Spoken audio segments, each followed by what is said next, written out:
Finally, a show for the people.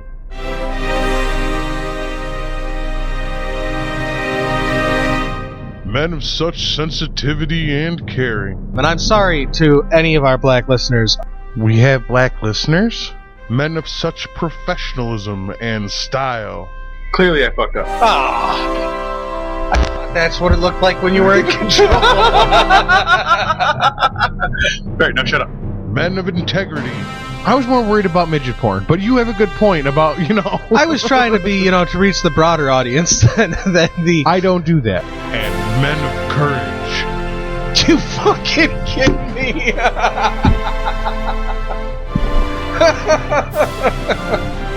Oh my god, we're terrible at this.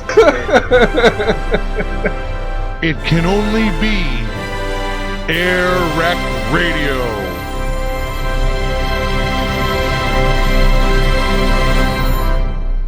Ladies and gentlemen, this is your captain speaking, and thank you for choosing AirWreckRadio. We'd like to apologize in advance if there's any inconvenience caused, but we're going down.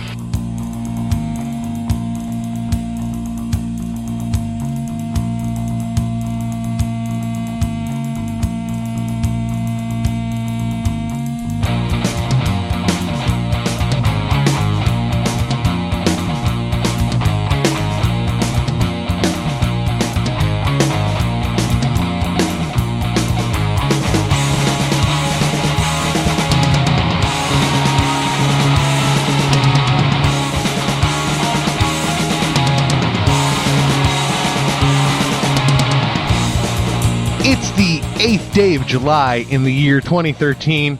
I'm Corey. The guy to my left is Stacy, and this is AirWreckRadio. I forgot to do my time check last week, and I couldn't let that stand, so I wrote it down this week. What the hell day is it anyway? Is it July 8th or 9th? 8th. We have a delightful show planned for you, Wreckheads. We are discussing the Paula Deen scandal, some other broadcasters and journalists who say and or do dumb things, poorly planned illegal gun stings, and one of everybody's favorite, the Fourth Amendment. Also, coming in later to hang out are the guys from Unconquerable Souls Tattoo to chat about their art, their shop, and their lifestyle. So please send your listener love to Crazy Dave and Hauss from Unconquerable Souls Tattoo at 3759 Dewey Ave, Greece, New York, across from the Walmart. So check them out in person or on Facebook and tell them that AirWreckRadio sent you. Go and get ink. Get an AirWreckRadio tattoo, please. Also, we want to thank the band Cockman for joining us last week, and we're looking forward to having them in again for their upcoming album. But until then, check out No, You're Fired, available on iTunes and Bandcamp. They recommend Bandcamp. Yes, heavily they did. Yes. And again, a special thanks to Hideaway Brewery, what is not quite official, but truly officially cold beverage of AirWreckRadio, fake radio, doing fake reads for real beer. Love it. I love it. Speaking of beer, do you have any way to figure out your nutritional value in your beer? Yeah, if you drink too much of it, you'll get gout. So it doesn't sound like nutritional value. That sounds like personal experience. It's more like a public service announcement. It's delicious beer. As far as determining the nutritional value, no, sir, I'm not a chemist, and there's no way to figure that out. I don't know. Maybe I've been trying to figure that out. How many calories? Well, calories is a unit of measurement, so there's got to be a way for us to figure it out. I'll brew 100 beers, and we'll get 100 people over here to drink a beer and do a dizzy bat, and we'll see what we can learn from that. Well, what's his name from Mythbusters said that the only difference between science and screwing around is writing it down? Yeah, we'll write it down. We'll definitely write it down. Maybe we'll even get them in the studio for that one. The reason why I ask about the nutritional value of your delicious beer is this fat fuck is on a diet. Are you? Mm-hmm. Well, then I'm sorry to tell you that most of my beer is not for you. I'm excited to tell you that Mixed Berry Light does have light in the name. As a lot of people might know. That's why I'm hoping that that's going to be okay. Yeah. A lot of people might know and probably don't. I weighed quite a bit in high school. I was over 320 in high school. I was quite the roly friggin' poly. And I worked long and hard to get down to a more comfortable weight. I've never been thin. And I don't want to be thin. I don't care about thin. But comfortable. Look at your ham-shaped head. You'd look ridiculous. And it turns out this weekend I stepped on the scale, and the first thought that came to my mind is, in this corner, weighing at a whopping 275 pounds, Fatso needs a diet. That's when I stopped too. I hit that too, and I was like, I'm done. Right, I'm done. To the gym. So I need to eat less, and I need to move more. That's always been my general. I'll get a gym membership. That's always been my general weight loss. AirWreckRadio live from the gym. This is AirWreckRadio. God damn it, this is hard to do. My weight loss strategy has always been eat less, move more. But as simplistic as that is, and I always steal the quote, better living through technology, maybe people have figured out things that I haven't figured out, and they want to share them with me, and they want to tell me how they lost weight, or they want to tell me how their cousin lost weight, or how their aunt in Alabama knows a girl in Virginia who's got a cousin whose stepson lost 15 pounds doing this diet.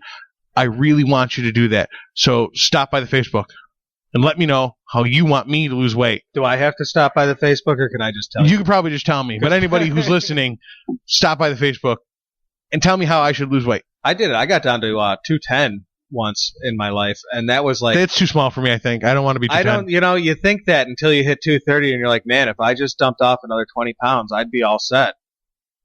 Yeah, no, I don't really, I'm not looking forward to that. Well, you're a little bit bigger in the jowls than me, so I mean... You got a fat head. How many you got a fat head jokes can we squeeze in this conversation? We're going to find out.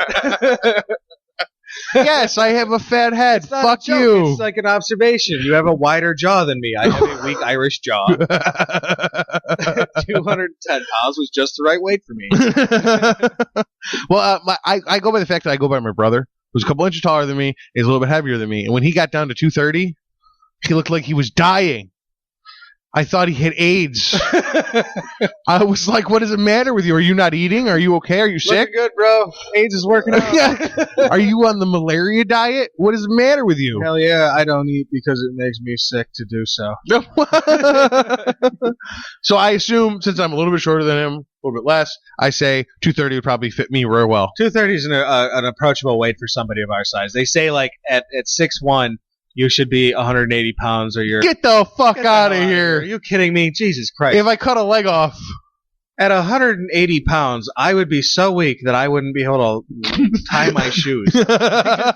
Lifting the lace would be overburdening. I mean, it would be famine. You would have to live in famine to get down there. Like Upalike. I can't. Ethiopian. I'm glad that you have a name, because in my high school we had an exchange student, and one of the guys was one of the African lost boys from, I don't remember what godforsaken hellhole they were out of, but it was a big story. What?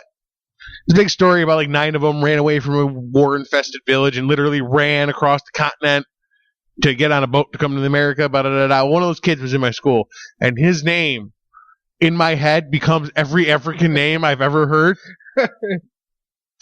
His last name, as best I can do it, is Opalachup. Wow, that's really close to what I said. Are you sure you're not just transferring that? No, because his American first name was Paul. I have no idea what his real first name was. His American first name was Paul Opalachup. This is Buddy Ukalakapike. It's like you walk into the bodegas and there's clearly a Muslim guy behind the corner, and he goes, "Hey, my name is Alex." Yeah. Yeah, your fucking name is not Muhammad, Alex. Dude. We know that. It's Ahmed. Just say it. Just because you get to say it, and then I get to go Ahmed. Then you get to be like, say it, don't spare it, spray it, bro. Then I get to run away in fear. Oh my God, it's a Muslim! I know. He's gonna blow me up. He's not. Even though he's got the name that says, I'll kill you. It's not always true. It's not always true.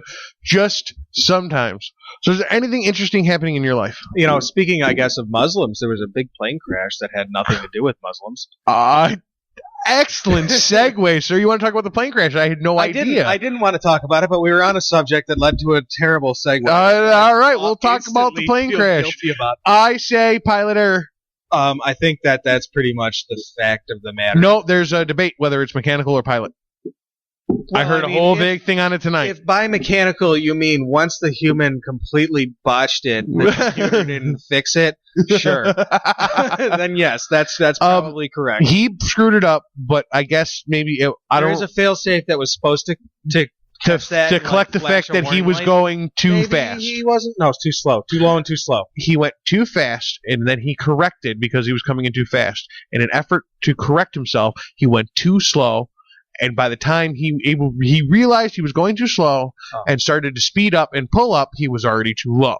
And jet engines aren't like props. They're not like diesel run props. No, they need the amount of They fuel have to take a second to ramp up and get going. Yeah, got to get that air. Where it's not like a diesel motor or a gas motor where you just touch it and it goes. Right. So there's a debate. I think it was pilot error.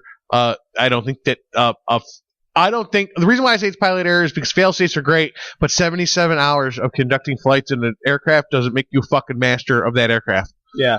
The pilot had 77 hours active flight hours in that aircraft. I think it was less than that. No. It was a 777. I think it was like 45 hours, including the 12 hours. Maybe if you want to fact check that for me, but I'm pretty sure I heard 77 hours. It was a 777. Are you sure it was a 777? It was a double decker.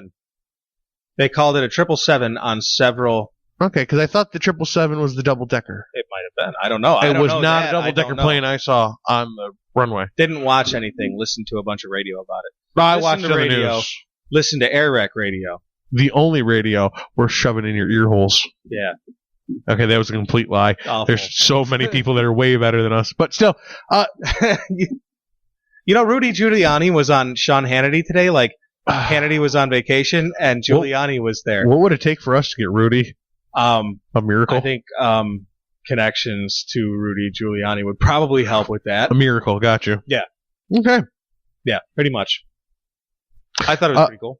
Okay. Sorry. So, you horribly segued into a plane crash, and then you horribly segued out of a plane crash. Yeah, there's nothing really to talk about there. I mean, they crashed a plane. Okay, that's fine. But you got nothing to back up the Rudy Giuliani segue. Where are we going from here? Nowhere. I just was thinking about it.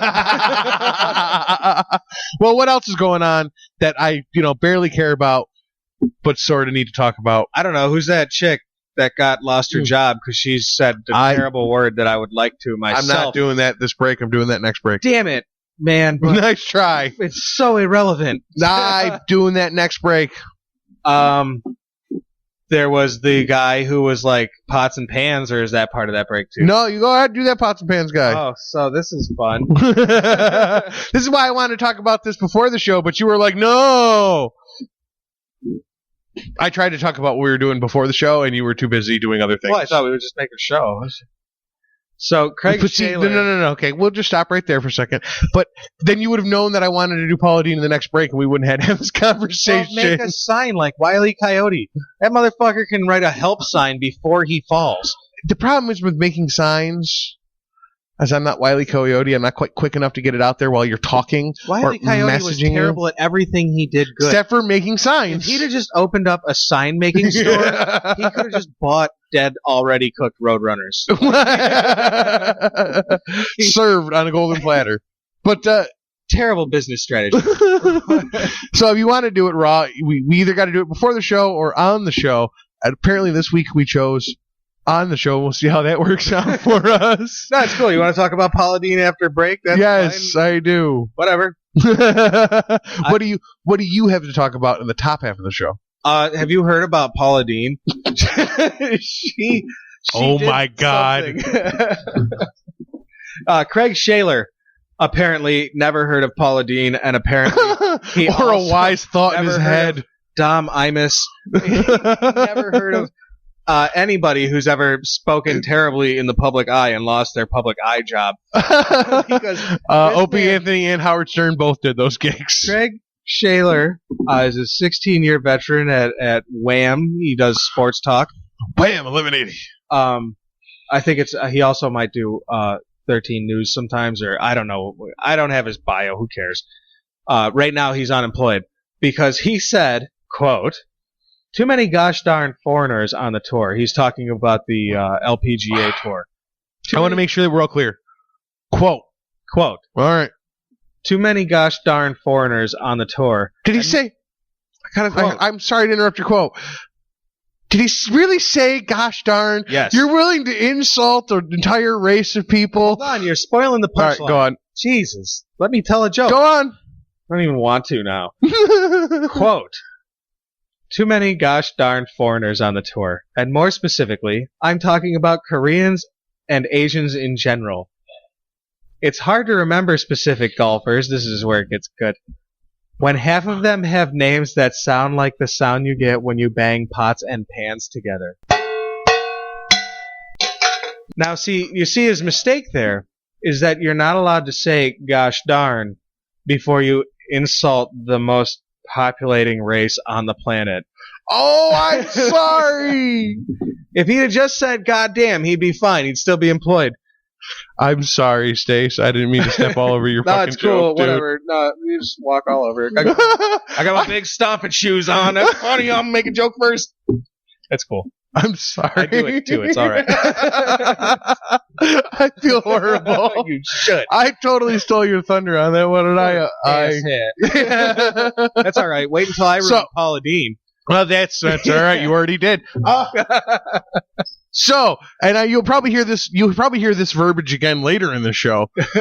So, an ass hat that they put a microphone in front of. Yes, just like every other just ass like hat. Us, only like gets paid for doing it. An ass hat with a microphone. Open this hole that's in the front of his face. No, correction. He opened the holes that make his. Oh, fingers he's writer. That's right. I'm sorry. Blog. He's a journalist. I'm sorry. He blogged this. Yeah. Okay, so I'm it's in sorry. writing. You can see it. Ooh, it's going to that's sell more even worse than the paper usually sells. Yeah, sure is. But okay, so I guess you deflate my argument when it comes to that. I forgot for a moment that he was a journalist, or he was blogging, whatever. He was blogging. He is a. It was in written form. It was in written form. But he is a talk show host. Yeah, he's a broadcaster. Or at least, sports talk host is what the article said. But the mistake was in written form. Listen, guys who talk for a living, guys who are talking to a microphone, spend 20, 30 hours talking consistently into a microphone for the week. Sometimes you're just kind of running off on empty and words are coming out of your mouth and you're just filling airspace. Yeah. And I kind of get that. Oh, when it's in written form. Probably keep your racism for when you can be like, I didn't mean to say that. It came out wrong. Because whenever you're typing, there's always time to delete. Adjust. You should always reread a text message. You can't be Certainly a blog. You can't be like, well, I was out of whiteout, so I said screw it. You know what, it's the computer age. He took a shot at making a joke, and he works for the wrong radio And I station. said it before. How many people after that dumb, and God damn it, I still can't remember his name, that half Chinese American basketball player, Jeremy something. Chang. No. Hit a pot and a pan together. His name was, that guy. Yeah. Went for all those points in the NBA series. He just kept like 40, 50 points a game. Ridiculous numbers. Everybody couldn't run to their computers fast enough to write the term chink in the armor. Oh God, that's so stupid. Why would you do that? Well, because people like us will cringe over it, but still get a giggle. Well, they went there. Well, yeah, because me and you would go there, but you just have to know if you're in this business, like professionally, not jackasses with microphones. You actually get paid and people listen to you. You got to know what is just a stupid thing. I'm not for political correctness and watching your tongue and and I believe there's consequences for your actions. If you say something stupid and somebody gets pissed off, that's how life works. Yeah. But I mean, you should just know that there are certain things you shouldn't fucking say. I have to defend this guy just a little bit. And to do that, I'd like to play a quick little game. Mm-hmm. I'm going to say three. Ooh, a game. I'm either going to say three names or bang a pot and a pan together. and you're going to tell me. Okay, I can play this game. Whether I'm banging a pot or a pan together. I guarantee you I can tell the difference between saying a woman's name. I can guarantee you that I can tell the difference between a woman's name and a pot and pan. You ready? Yes. Closing my eyes. Close your eyes. All right. Haiji Kang. Pans. That was a saucepan with a wooden spoon. Correct. Shan Shan Fang. Little tougher. I think that was a walk. That was a walk with a wire rasp. Correct. Okay, I'm good. See, I told you I could do this. Give me a name here eventually. So Yun Rin. Ooh, tricky one. I don't even think that's a pot and pan. That's a colander. That is clearly a colander. And what am I banging it with? Let me say it again. So Yun Rang. That was a name. That last, not the So Young Rang. That was clearly a fork and a plate. That last one you did though. That do it again. That one's a name. I think she's the one who won the LPGA, isn't it? Totally. It was absolutely that did that. It's a good thing we can't get fired from this. It is a good thing. But just in case we do, let's take a break. So, that was your Simple Thoughts with Stacy. Thank you. You're welcome. Guys, listen to AirWreckRadio. Like us on Facebook, facebook.com/AirWreckRadio. Email us at Gmail, and we will mail you flowers if you mail us your address. And still coming up are the guys from Unconquerable Souls Tattoo. Some headlines like Paula Deen, the Fast and Furious Gun Control Flub. It's fast. It's furious. It's completely ineffective. And this is AirWreck Radio. It's all the same. There's nothing left to say. Seeing eye, like a face that bleeds. It's all I ever see. Like a story of dying dreams. You hear these cries. I see it in you. But you know it's a hell. It's waiting for you.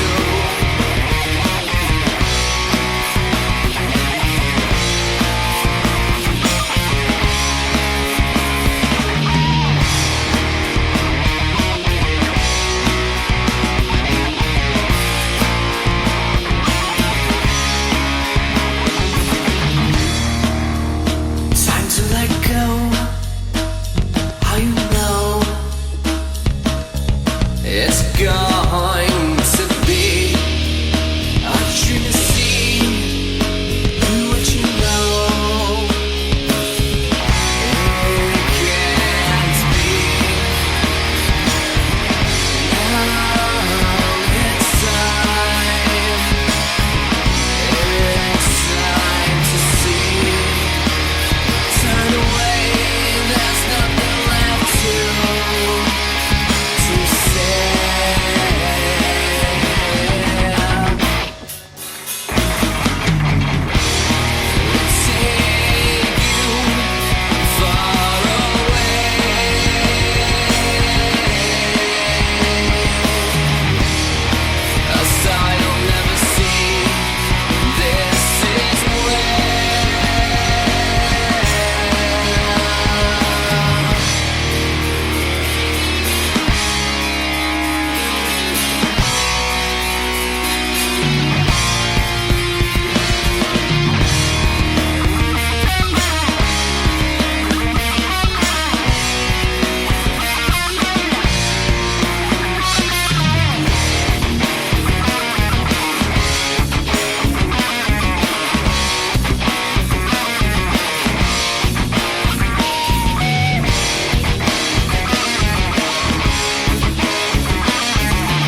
wondering how goth is my frock. I got this thing for horror movies and mope rock, but I can't shock my hair up, I ran out of stock. And just like that, a frontal lot ran out of talk. It was tragic, unheard of, never seen me out of rhymes when they usually come into fatigue bleed. But me here talk good? No, bad talk do. Like my tongue got encrypted right before I lost root. Like my small talk got box rocked on a prior boot. It's moot, she only dates guys and chokes and docs, not brutes. Lacking eyeliner like I lack. But look, I'll put a little on plus lip shellac, just to stand next to that and dream about love. Of necessity, that has always had to be enough. Cause I can't talk to goth girls, I just stare and stammer. My name is MC Frammer.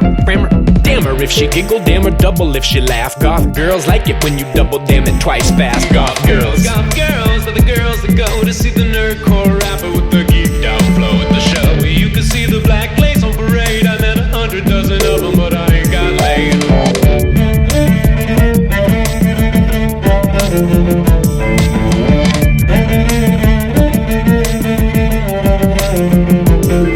Got shunned by her at the Rocky Horror premiere. She steered clear of the nerd crowd, but I heard loud in my ear the disdain that she held for my type. Always geeking on the Computron. I get hype on the stage. She might notice me then and observe that I'm ironically hip in some flip universe. In her purse in patent leather held in fishnet glove could think contain MP3 player with the front filled up. Her name is Nightshade. Yo, don't call her cherry tomato. She look like Paisley Tinkle, but poisonous like torpedo. She says her hair got attacked cause it's black and it's blue. She got the Johnny the homicidal maniac tattoo. Legs deep in the boots all up on the heels. Yes, the kind to make a certain type of fetish squeal. The ordeal I endure this close to her splendor, besieged by my shyness, tried this. I surrender and render my intentions in the usual way. Home alone, suicide girls up on the cathode ray. Goth girls are the girls that go to see the nerdcore rapper with the geeked out flow at the show. You can see the black lace on parade. I met 100 dozen of them, but I ain't got laid.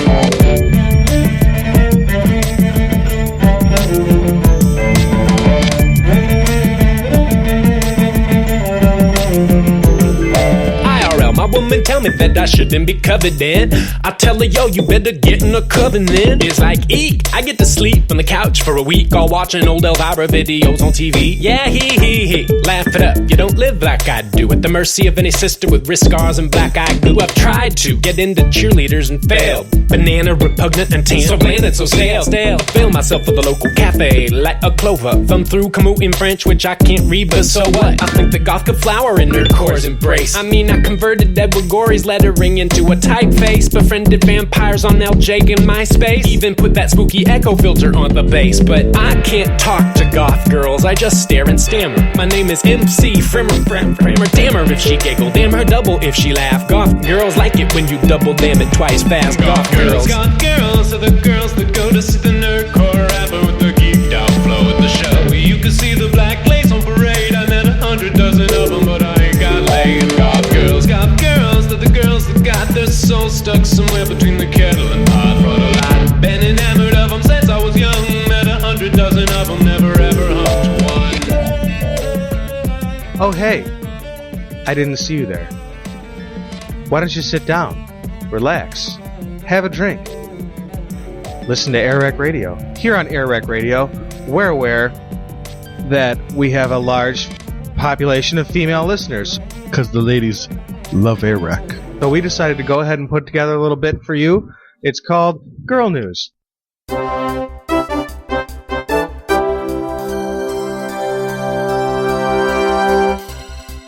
Welcome to Girl News. I have my period.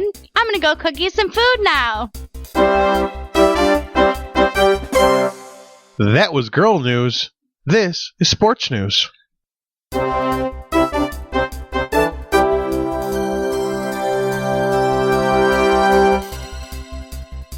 This week in sports, we're going to feature our NFL Offseason Player of the Week, Giants linebacker Dan Connor.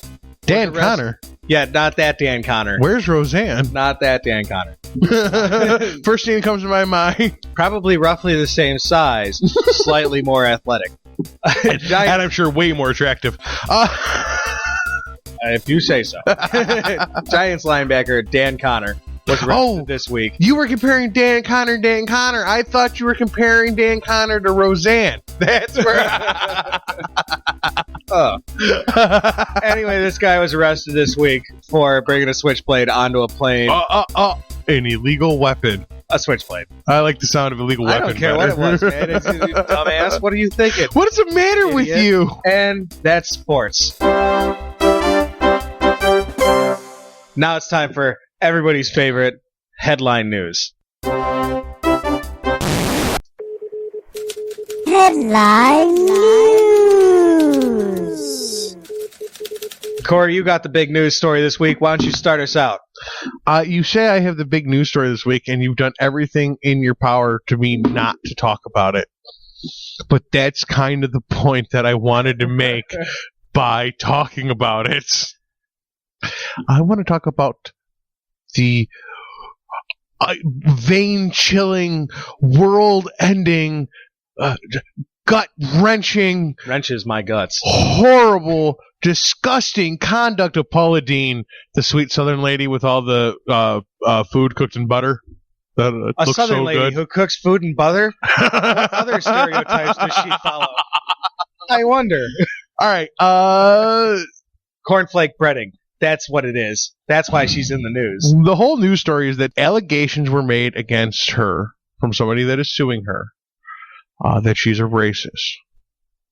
Part of that was, and what the media wanted to jump on biggest or most intensely, was that 27 years ago, How during long? 27 Years? years, Wow. yeah, That's like a lifetime for people who've been voting for 4 we years. have listeners who were not alive when this happened. That's just perspectively. We have listeners that were not alive when this happened. Yes.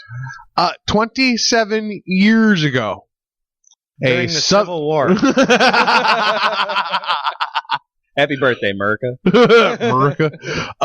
While being after being robbed at gunpoint, described the armed assailant in a police deposition as being a nigger. Oh, my. Ooh. Well, This was 27 years ago. That phrase, the N-word, didn't fucking exist yet. I am pretty sure that in the 80s that was actually a word still. I'm pretty sure that word is like old as hell. I want to know what the origins of the N-word is. Like, It how comes old? When did that start? The phrase, the N-word. When did that start? It comes from the Latin word that means Guilt? Yeah. The Latin word that means white guilt? Is No, that where that came from? It's the Spanish word is it. It's Negro, I think, is actually the Spanish word. But I was pretty sure it came from the Nigeria. no, they named Nigeria because it was full of black people. They used a Roman word. And Is this for realsies, or are you just saying it confident enough that we'll believe you? I'm. I didn't research this. I just happen to know that the word in Spanish and in several other Latin-based languages is Negro or some. Well, derivation negro of is that. black, so in Spanish. So, Right. And that's from Latin. So, yeah, they're all stands Latin. to Yeah. reason that the people who named right, that makes the sense. things on the map that makes sense. named Nigeria because it was full of black people. I don't think that's the word that they used. Well, eventually they did. Oh, well, no. Nigeria? Yeah, I don't think they said we're going to name it Nigeria because it's full of black people. Well, I don't think. I don't think I think a that's- lot of nations, they didn't think we're going to name it whatever. They didn't think they were going to name it Spain. It just became Spain somehow long ago in a But see, galaxy what- far, far away. Because no, you're talking about two different things now. Because you're talking about a civilization with written history that predates other civilizations, As opposed to a bunch of conquerors that came in. we named. Well, but that's the Yeah. point. Is No, you're right. we named everybody in Africa. The names of the Western European countries are much, and the Far Eastern countries are much older. That's not true. Egypt is an African country, and it totally has maybe its own name. I'll say Southern African countries. South Africa for sure. Is Southern Africa, definitely- not South Africa. like, That's its own country. nobody the in Southern South African Africa continent. ever was like, nah, we totally live in South Africa. Until somebody told him you live in South Africa. And I'm not talking about South Africa, the country, the Southern African continent. Yes. Continent. It's not. I'm pretty sure we were talking about Paula Dean. Yeah, and somehow we rambled off on that, but that's why we call it AirWreckRadio.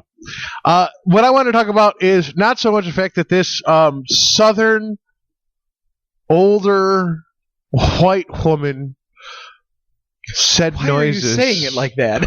White woman opened her big, fat, butter-eating, fucking biscuit-loving pie hole and then made noises. That those noises made other white people feel really guilty. That's what happened. You're not telling one of the stories that I heard. I know. I've been not telling that story because I knew you knew it and I wanted you to tell it. Oh. Well, at a wedding one time, eventually, she hired a bunch of caterers who happened to be black. Yeah, okay. And her and her white friends totally paid these waiters so that they could call them racial epitaphs. Okay. Repeatedly, they said that the N-word at these people. They were like, "You, N-word, fetch me a drink. I'm so white and powerful." Ha ha ha ha ha. I am editorializing a little bit. I have a hard time believing the validity of this statement. I heard it on AM radio. I don't care where you heard it. I'm not talking about where you heard it from. I'm talking about the source, the horse of the mouth that it came out of. Which horse was that? The ones saying that they were being called racial epithets repeatedly directly to their faces. Are you comparing black people to horses? Yes. Just so we're all clear. Okay. Thanks. I just want to make sure that. Thanks for that. You're welcome. All right. And like a couple of friends of ours, there goes half our audience. Yeah. I don't think that you're actually doing that. No, I don't think we lost a single person there. Yeah. No, I meant comparing black people to horses. I know. That's the joke. It's cool to compare them to gay people. That's. But I don't know a whole lot of black people who would stand for that. Period. Lose your job? No. Yeah, lose your job. And if I personally had to face a similar situation, I know it's not the same thing, but as closely as that I could equate it to. I know for $150 you could call me whatever name you wanted. Well, okay, me too. Yeah. But I know plenty of white guys who would not stand for, no matter what money they were being paid, being called racial epithets by rich black people. I know plenty of Puerto Rican guys who will cut you for fucking saying anything slightly racist at them. You're gonna get cut up. Oh, man. Oh, did I just say something racist? You think Paula Dean's got it bad. Wait until they deflate your lungs. But my point is more the fake outrage. The fake white liberal guilt outrage. Nobody's mad but the news stations. I think it's terrible that she said that. Listen, folks, everybody says that word. We just don't always do it where other people can hear us. And she really didn't even do that. But no, she shouldn't have used it. It wasn't right. It's never right. It's never right. Like, even when black people call each other their friendly version of that, there's a that's hole. Not right. No, it's not. And there's a hole in the front of your face. And if you open it and push air out of it, noises come out. Yeah. People take stock in those things. They're called words. I don't know why they take such stock in them. Because it's how we communicate our thoughts. But the validity of your words versus the validity of my words versus the validity of his words, your words don't mean shit to me. I feel like that statement is completely invalid. Is that because I said validity 3 times? I think you might have pointed to the wrong person when you said that, because my words mean shit. Maybe to me personally, because you're my buddy and my co-host, but they shouldn't. The guy next door to you shouldn't really care what you say unless it agrees with him. I disagree with that, but I do agree with the fact that nobody should care what a TV show cook says about races. Who cares? She's on TV because she makes delicious food. Since you've been on my ass about quotes, to quote Ron Bennington, you should not take advice from some asshole on the radio. Thank you so much for not saying. I'm not going to say the Ron Bennington line.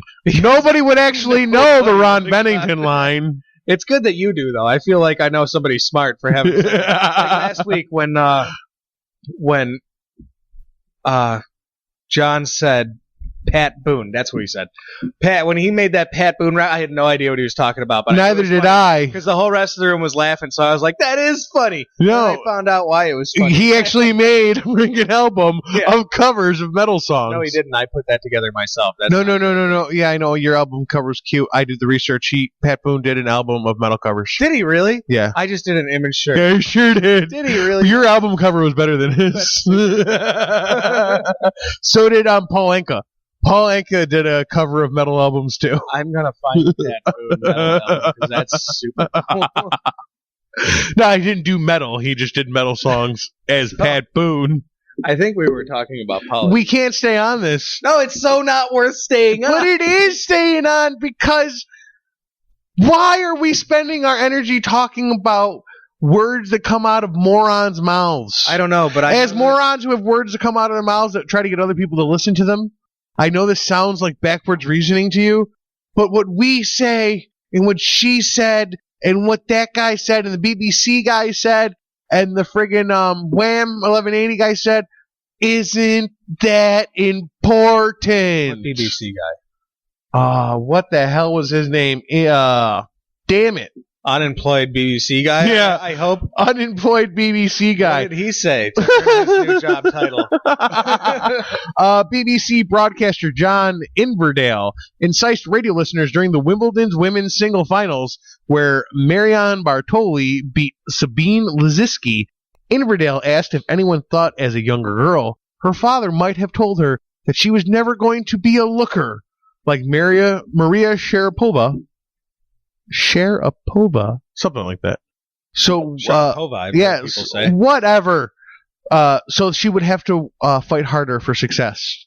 The BBC, Britain's publicly funded broadcast company, apologized for the comments after a storm of protests on the Twitter. And if I had known it happened, I would have Twittered them myself from @AirWreckRadio. Yeah, that's advertising. And they admitted that the remark was insensitive. Later on, John Inverdale went on to apologize and made much more of a fool of himself. He called it a clumsy comment instead of, totally insensitive, he sexist should have just thing. been like, I made a joke. Sorry. Some it people wasn't thought funny. it was funny. Other people were offended. Just even if you'd said it's not funny, I'm sorry, I'd be like, all right. I gotta say, I thought it was funny. Listeners, you gotta listen to this show on a computer or something with internet access. So just take a minute And Google. search Marion Bartoli, And have the same reaction Stace did. and then search Maria Sharapova.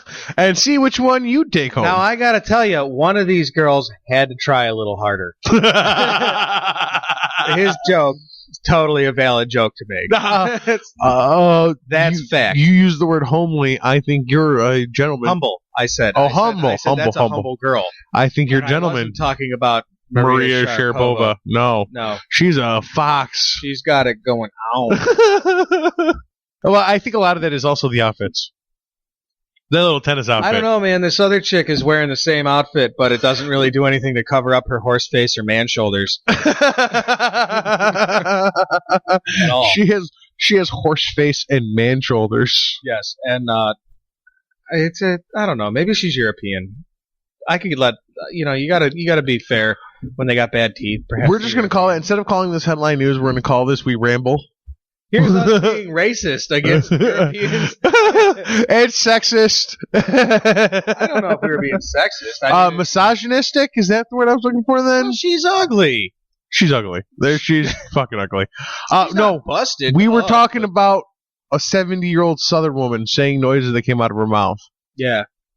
And then we moved on to the sportscaster who said stupid things. Just like the guy who said Chinese people's Asian people. He said Asian people's names sound like pots and pans. Oh, my God. And now he's unemployed. Why So are that's- these people like I know not to say, if anybody who's ever paying us money for doing this, We I would know never say any not of this to say shit. anything like any of this whole segment off books. Yeah, we would never even consider Wouldn't it. even done it. We're not getting paid anything, so we can make these jokes, and it's okay. But We all saw what happened when Don Imus said Listen, nappy-headed hose. If we were getting paid, this shit wouldn't fly, okay? Stop beating up my pan. That's a good pan. I already dented it. I know. That's what I get for giving you a hammer and a pan. Do you feel content that we've beaten the death out of a story that we both hate? No. No? All right. Let's go. Fine. What the fuck do you want to talk about?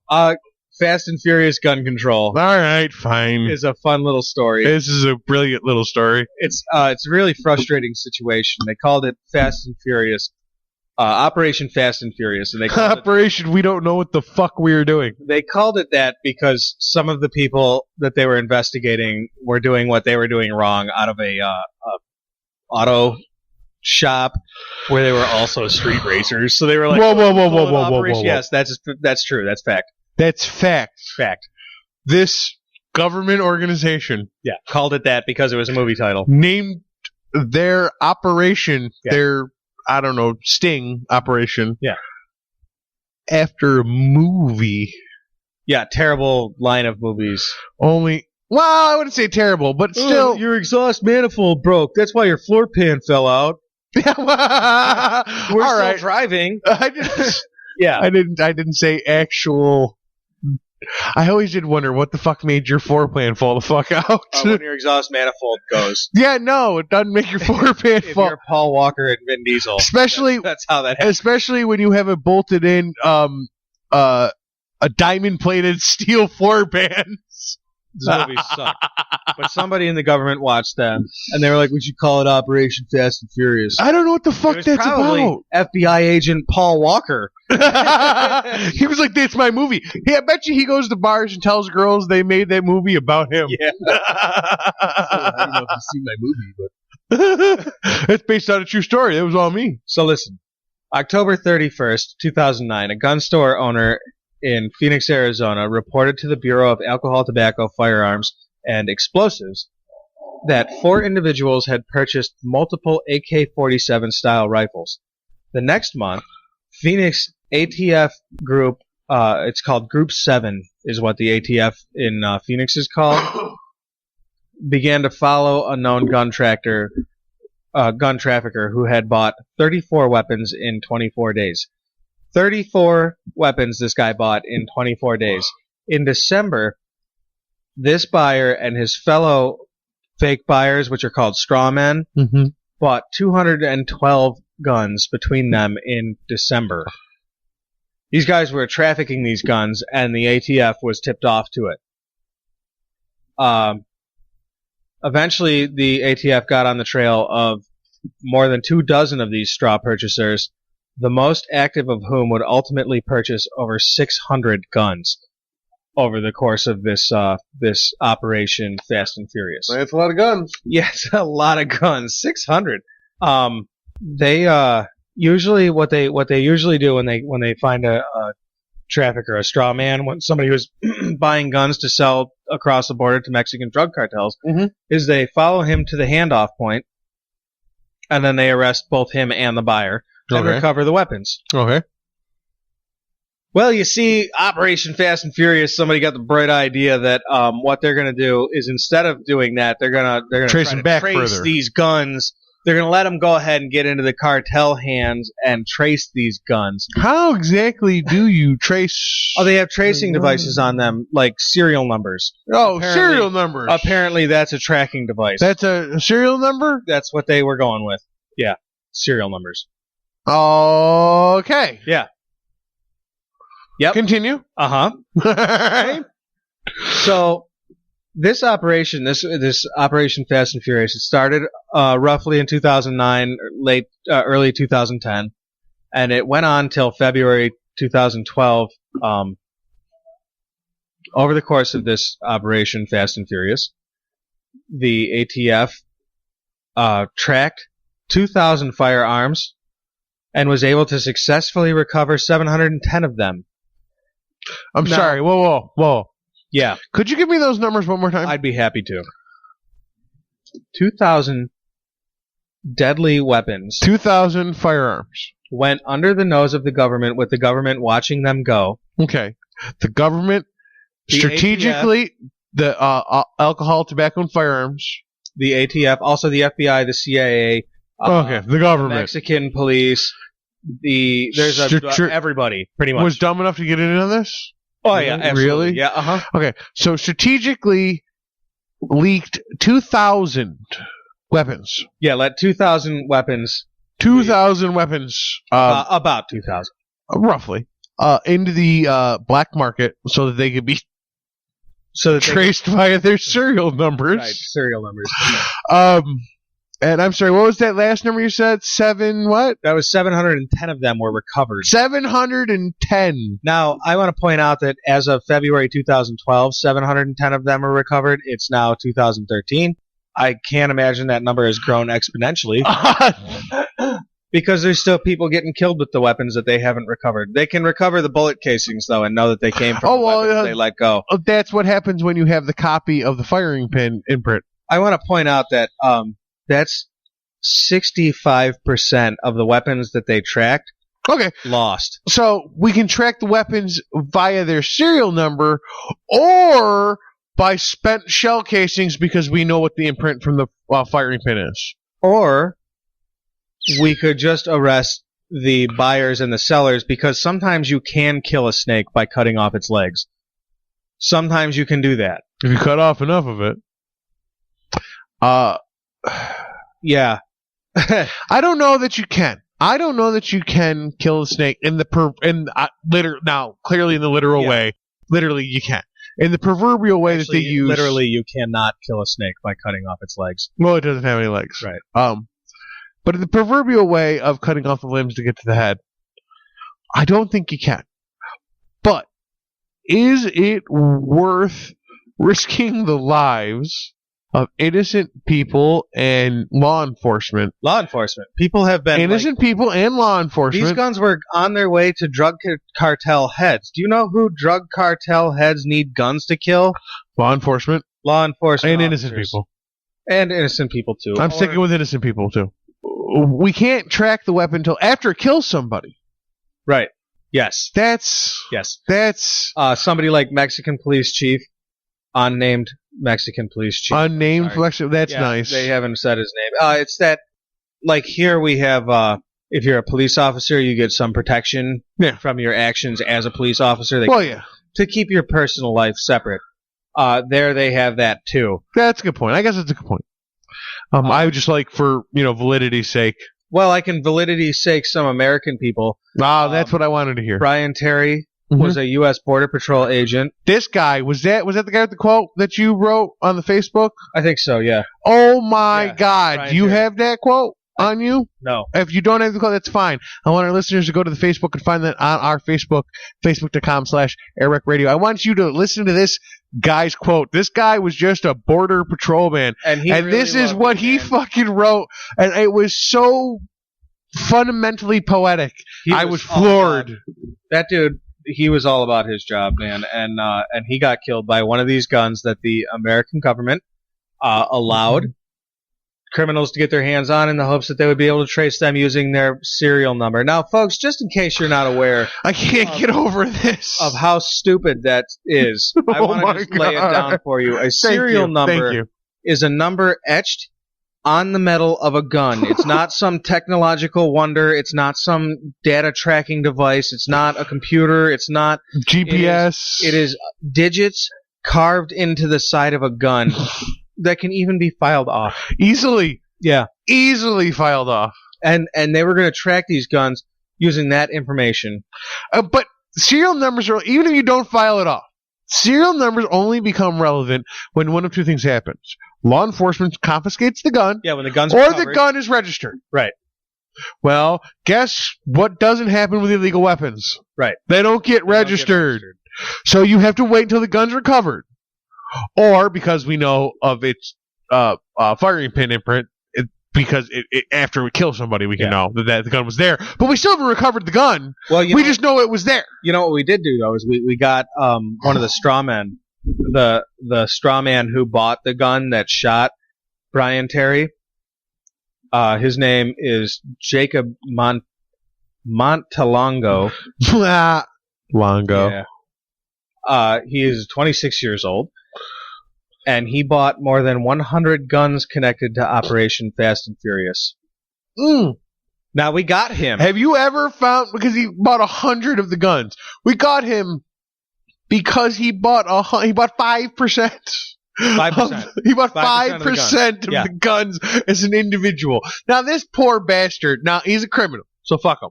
But this poor bastard really got bad luck. He bought a batch of guns that was all sting traceable. You go looking for trouble. You should. But you know what I'm saying. I think I do. This guy just happened to stumble into 100 guns. If this guy didn't stumble into 100 guns, he only bought 2. We wouldn't have caught him either. No, he bought 100 guns. Yeah, that's 5%'s a big number. How long do you think his jail service is? For buying 100 illegal guns on an illegal gun sting? Because I'm sure guns that are known to have killed at least one Border Patrol agent. One of the guns he possessed? Or just one that of the group? Guns he transferred. One of the guns that himself. He touched. This guy's got... I see he does 20 years. Was purchased by 26-year-old Jacob Montalbano. So we have provable gun trafficking that led to a homicide. I say that's 15, 20 years. Is that what you say? Yeah. That's what I think is reasonable, too. 15, 20 years. Wrong. You're way wrong. He's currently serving a 41-month sentence. I want to point out my that father did 7 years. 41 months is not quite 3.5 years. People get DWIs and do my father did 7 years longer. for DWI. Operation Fast and Furious is so broken. It is such an example of government foiling. This could not have been authorized and approved by the administration. It was. The guy that designed it was actually assigned by President Barack Obama himself. Oh, I don't have his name in front of me, but it is something that I stumbled on while I was doing this research. Is that this guy was absolutely appointed by Barack Obama, and that I voted for Obama twice, and I until like 3 months ago would have voted for him a third time. But it's over, dude. It's a wrap, Jack. What are you doing? And my friends and family know that I was an advocate for Obama. I mean, I was a screamer. And then, not picking sides in this Egypt thing, which neither one of us is smart enough to talk about right now. I want to touch about it next week. Now, maybe we can't be. Neither one of us is Walter Cronkite, right? But we can still have an opinion on something. Absolutely. We're going to touch on the Egypt conflict next week. But not taking sides on this is ridiculous. There's clearly a side to take. It's called the people. Yeah. Kind of, yeah. Maybe. I don't know. Let's find out when we're more intelligent. But this Fast and Furious program. Oh, my God. This is it's like government incompetence at its finest. I mean, this is a perfect demonstration of what all these right-wingers are screaming about. It's like, hey, Kim Jong-un, here is a bunch of nuclear warheads and the ICBMs to launch them. Yeah. And then, be mad when you point them at us. 2 minutes later, we're on the news saying, Kim Jong-un's got weapons of mass destruction. Let's start war with him. And then we hope that we can win a war before he can nuke us with the nukes we gave him. That's exactly what Operation Fast and Furious is like. I'm going to use this from now on. When I talk to a lot of the conspiracy theorists, one of my big arguments is that we waged war on a country that had weapons of mass destruction and then didn't find any weapons of mass destruction. Yeah. And if we were that good at committing conspiracies, we couldn't shove a couple weapons of mass destructions in a hole and say, hey, look what we found. Right. Rub off the American flag and draw an Iraqi flag on in Sharpie. Yeah. And write Saddam was here on the side of it, something. Yeah, we'd have his mustache all wrong. It'd be curly. Something. And you think that we committed some of these giant heinous acts? I'm using this Fast and Furious gun control as an example from that from now on. We couldn't manage to conduct a illegal gun sting without making complete fools of ourselves. It kind of makes you wonder, are the people in charge fools, or do they just want to distract us by appearing they're making us fools. But are they perhaps using distraction techniques?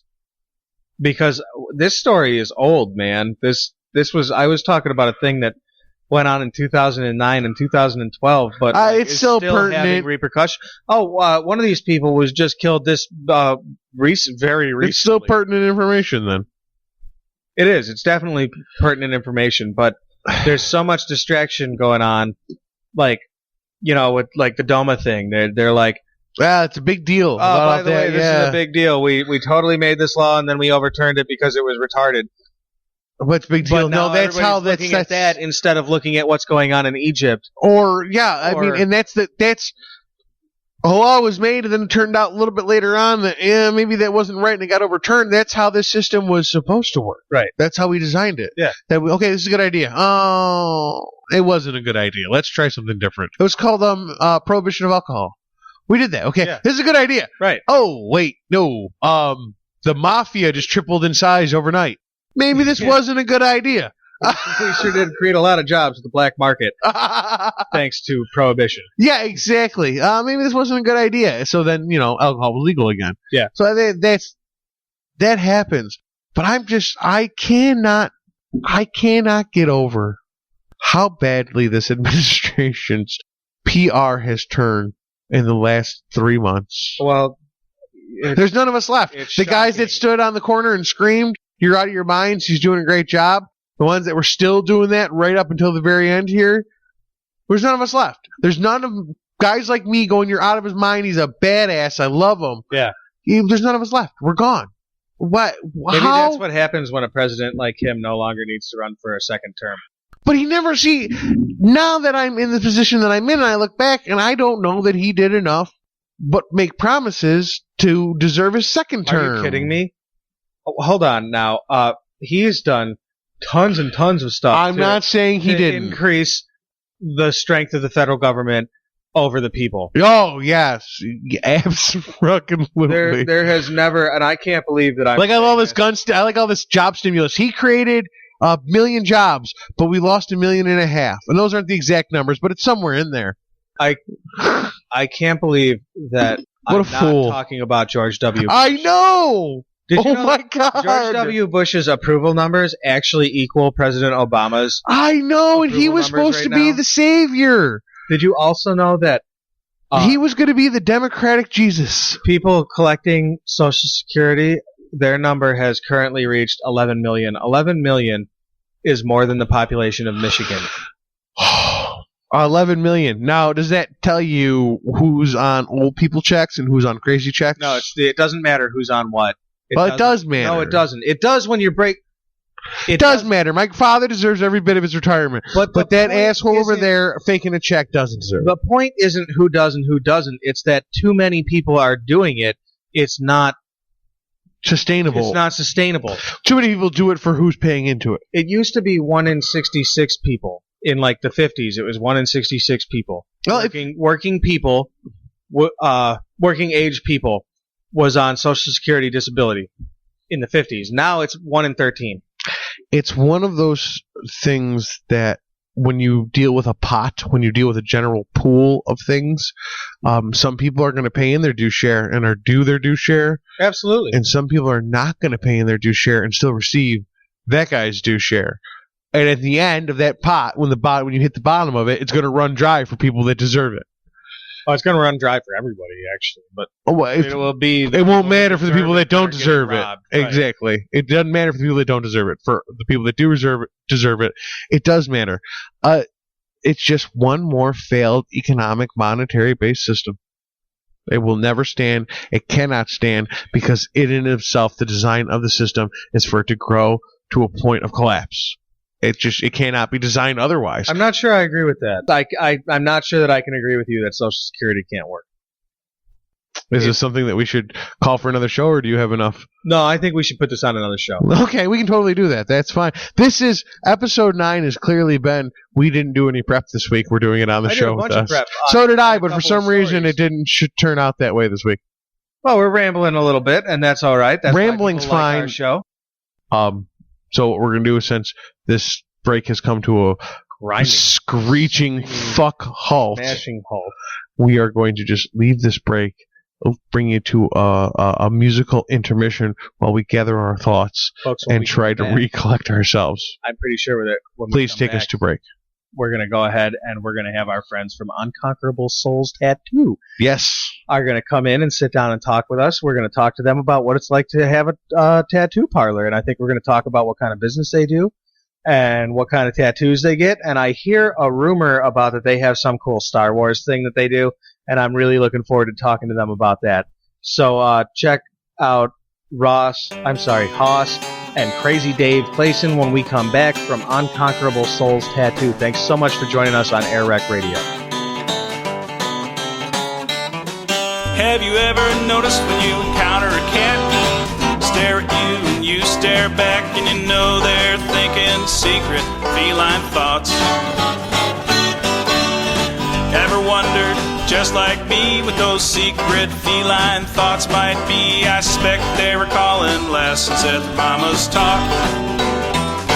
If I weighed 10 more pounds, I could take you.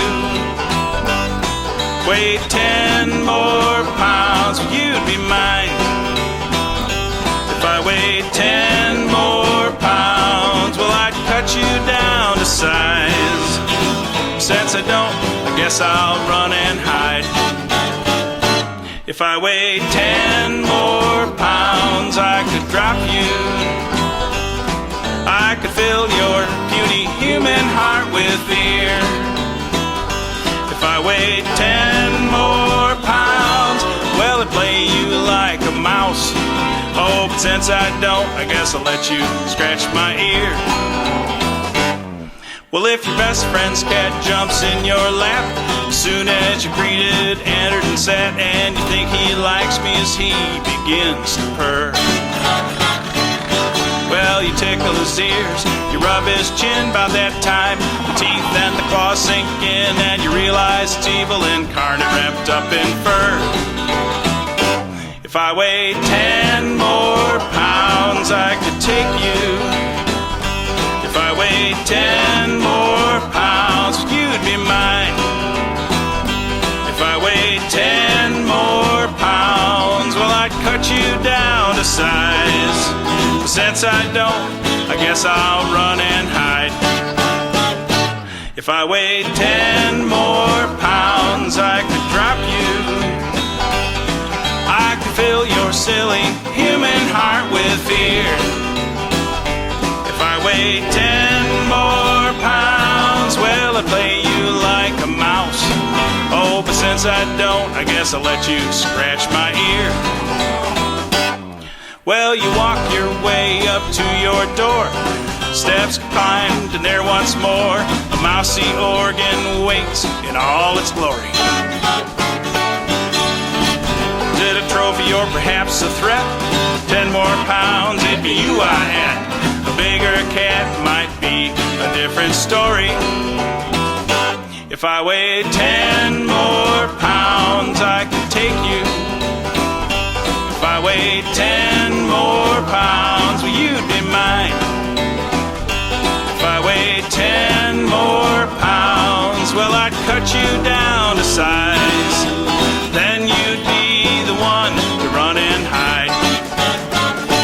If I weighed 10 more pounds, I could drop you.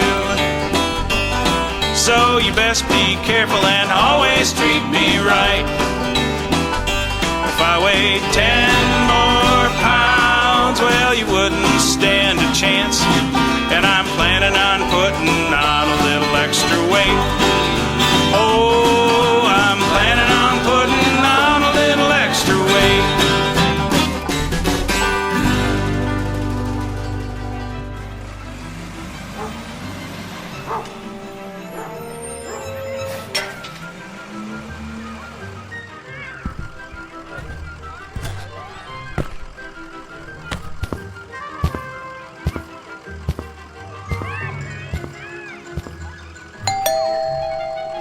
Hello? Special delivery. Flowers? In the mail? Email us at airwreckradio@gmail.com. Send us your address, I'll send you flowers. Or they could email AirWreckRadio at airwreckradio@gmail.com. If they did it with their address, I would send them flowers. If they didn't, I wouldn't. Please email us at AirWreckRadio@gmail.com because I really want to see this fool across from me have to mail flowers. I will mail you flowers.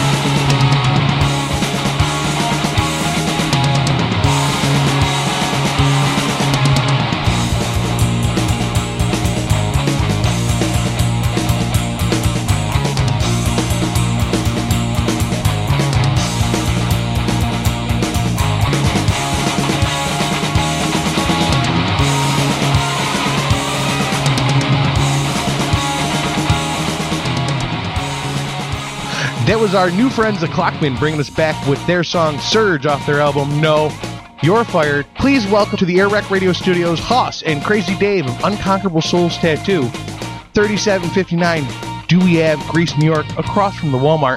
They have a portfolio full of classic and custom ink and tons of great specials. With over 30 years experience, Unconquerable Souls Tattoo is all but guaranteed to please.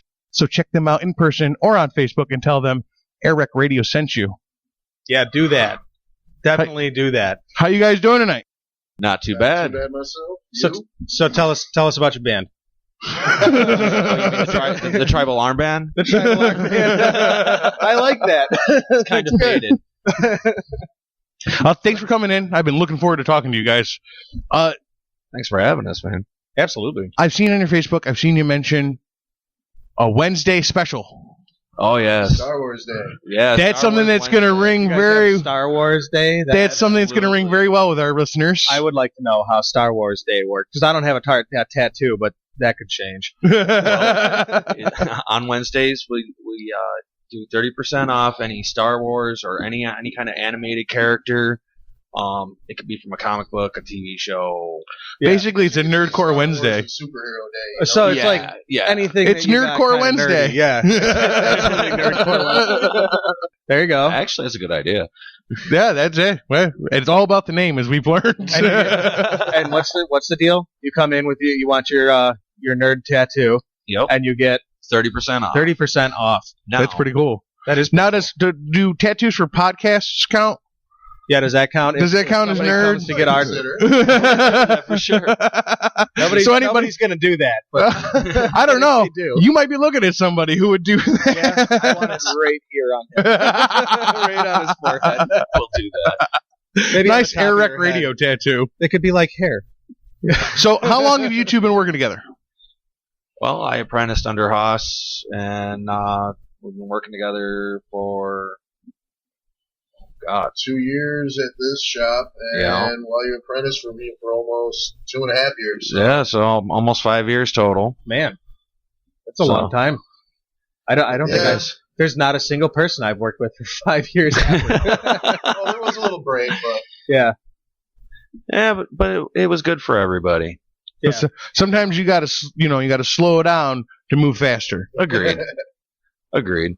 So you guys, tell us about the shop. I'd like to know what's going to happen if I go in to get a tattoo at Unconquerable Souls Tattoo. Well, you got to find out what you want, what you're really thinking about, Yeah. Sometimes, we got to do artwork and draw things, so sometimes it might not happen exactly that day, Right. depending on how difficult it would be. But we usually sit down, try to find examples of ideas that you might want. Once you figure out what you want, either we can piece it together, draw something that day. If it's something a little more difficult, a couple days to a week, we'll get you in a chair and you got it. Do you guys Absolutely. get do you get more like people come in with with a tattoo already drawn up, or like they're like, I want that one on the wall? Well, The internet's amazing with that. I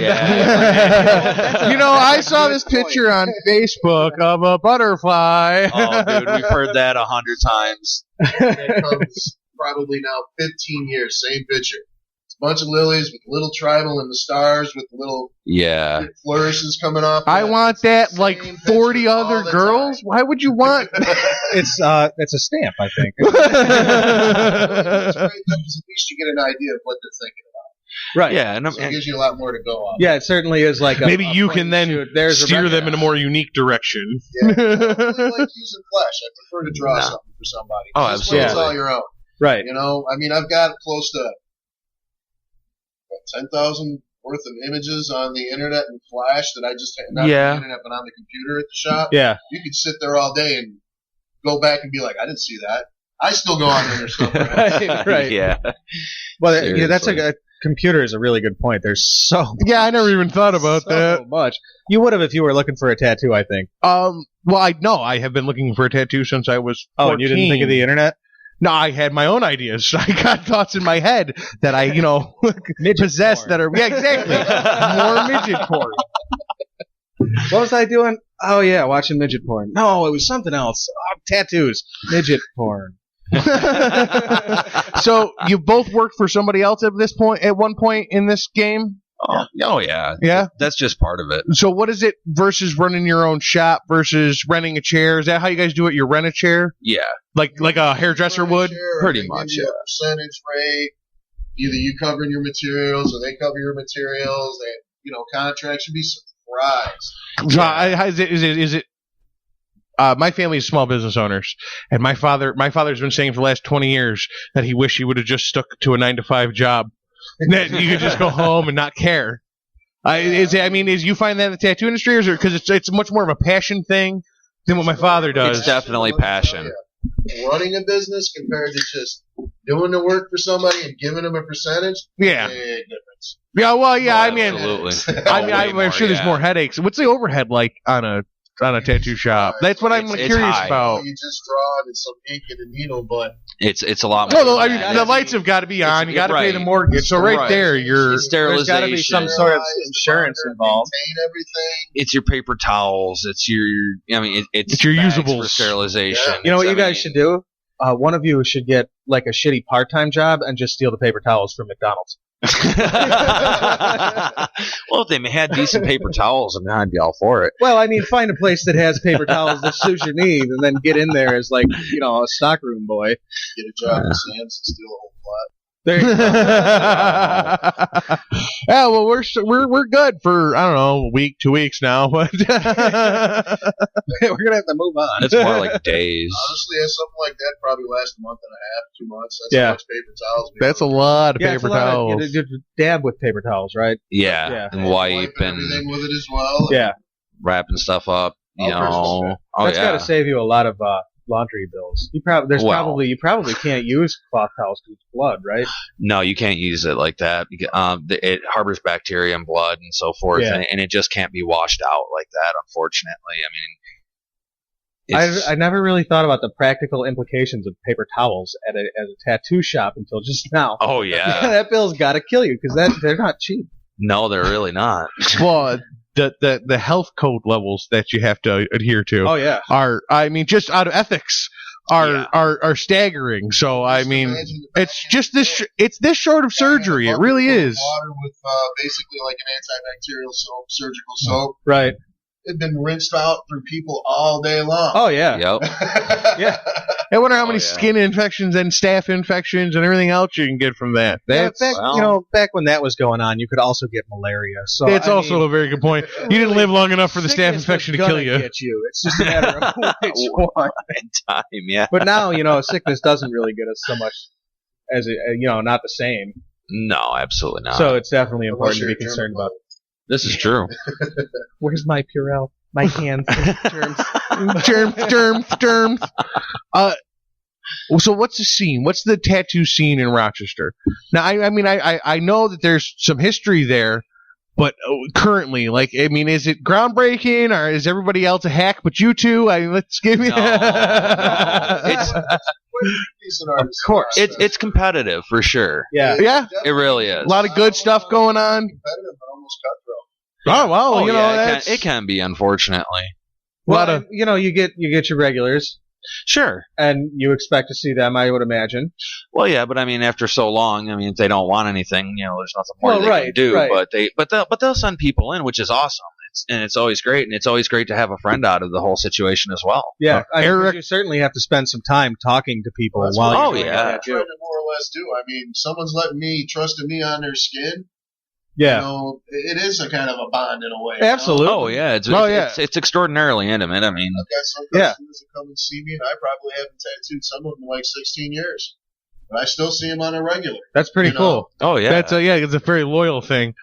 It really there's is. There's a loyalty thing there there's because definitely a loyalty once you know some guy and you guys. I've got some customers. They'll go around the city. They're kind of tattoo whores, you know? Yeah. Well, I like to call them collectors. Well, I know a guy that I would call a collector too. His arm's all one artist. His legs all another artist. His back's all another artist. Right. Oh, that's pretty And he'll travel around to all the different guys to go get more and more work done. Like they didn't do all his arm at once. He didn't do all his leg at once. Sure. He'll go to him, do an arm, go to here, do part of his leg, go to that guy, do part of his back. Well, yeah, I mean, move around. I've got 7 artists on one arm. I would assume it's your non-dominant arm. Well, actually, it is my dominant arm. Is it? Yeah. Yeah. So because you don't want to tattoo yourself with your left hand. How many of your tattoos are your own? Quite a few actually. Yeah, this guy's known for it. That's how I know him. Bored. He's known for it. Well, shop's kind of slow. It happens. Yeah. Tattoo the other. Yeah, that'll happen too. I mean, it's hard to tattoo your own back. I think. Well, yeah. So twisting, we talk about trust because it's an ink to skin contact kind of thing, and it's permanent. There's no jokes, so there's got to be trust there. Does that build a tight knit subculture inside of the tattoo world? I mean, like, do you find that there's a tattoo culture? Like, you'd find there's a drug culture. Oh, absolutely. There's the hipsters. Yeah. There's the nerds. Is there like tattoo guys? People take the tattoo artist so serious. I've watched people get in fights over it. Oh, absolutely. Oh yeah, it's happened. I believe that. I mean, it's because it's artwork. People, I should think, would take that personally. Oh, a lot of people do. Absolutely. Well, yeah, it's a passion thing. For sure. Yeah. I mean, it's a passion on our part because we love to do it, and it's a passion on the wearer's part because they're proud to have that. Yeah. So, it works out like that. How do people outside the culture receive you? Like your family members, a perfect example. Maybe like how do they feel? How do they perceive? About your lifestyle? Well, there's the black sheep, and then there's me. And the black sheep's fucking scared. That's a little bit older. My rough family and stuff. Opinions were a little bit different. I kind of thought that might happen. Sure. Seeing a lot happen during the 70s as a little kid, the attitudes people had compared to now. Yeah, I was still on that edge of how long you've been in prison, what bike you ride. I mean, I haven't had a bike in forever. Yeah. People still walk up to me and ask me what kind of bike I ride. Really? Well, yeah. Shorts and a t-shirt and slip sandals, man. Yeah, but man, those shorts. My old man has that problem too, though. Everyone always asks him. Shorts, it'd be cool. My old man's a child of the 70s, and he always has that fucking problem. Man, who you ride with? I've never flown colors, fucker. I don't.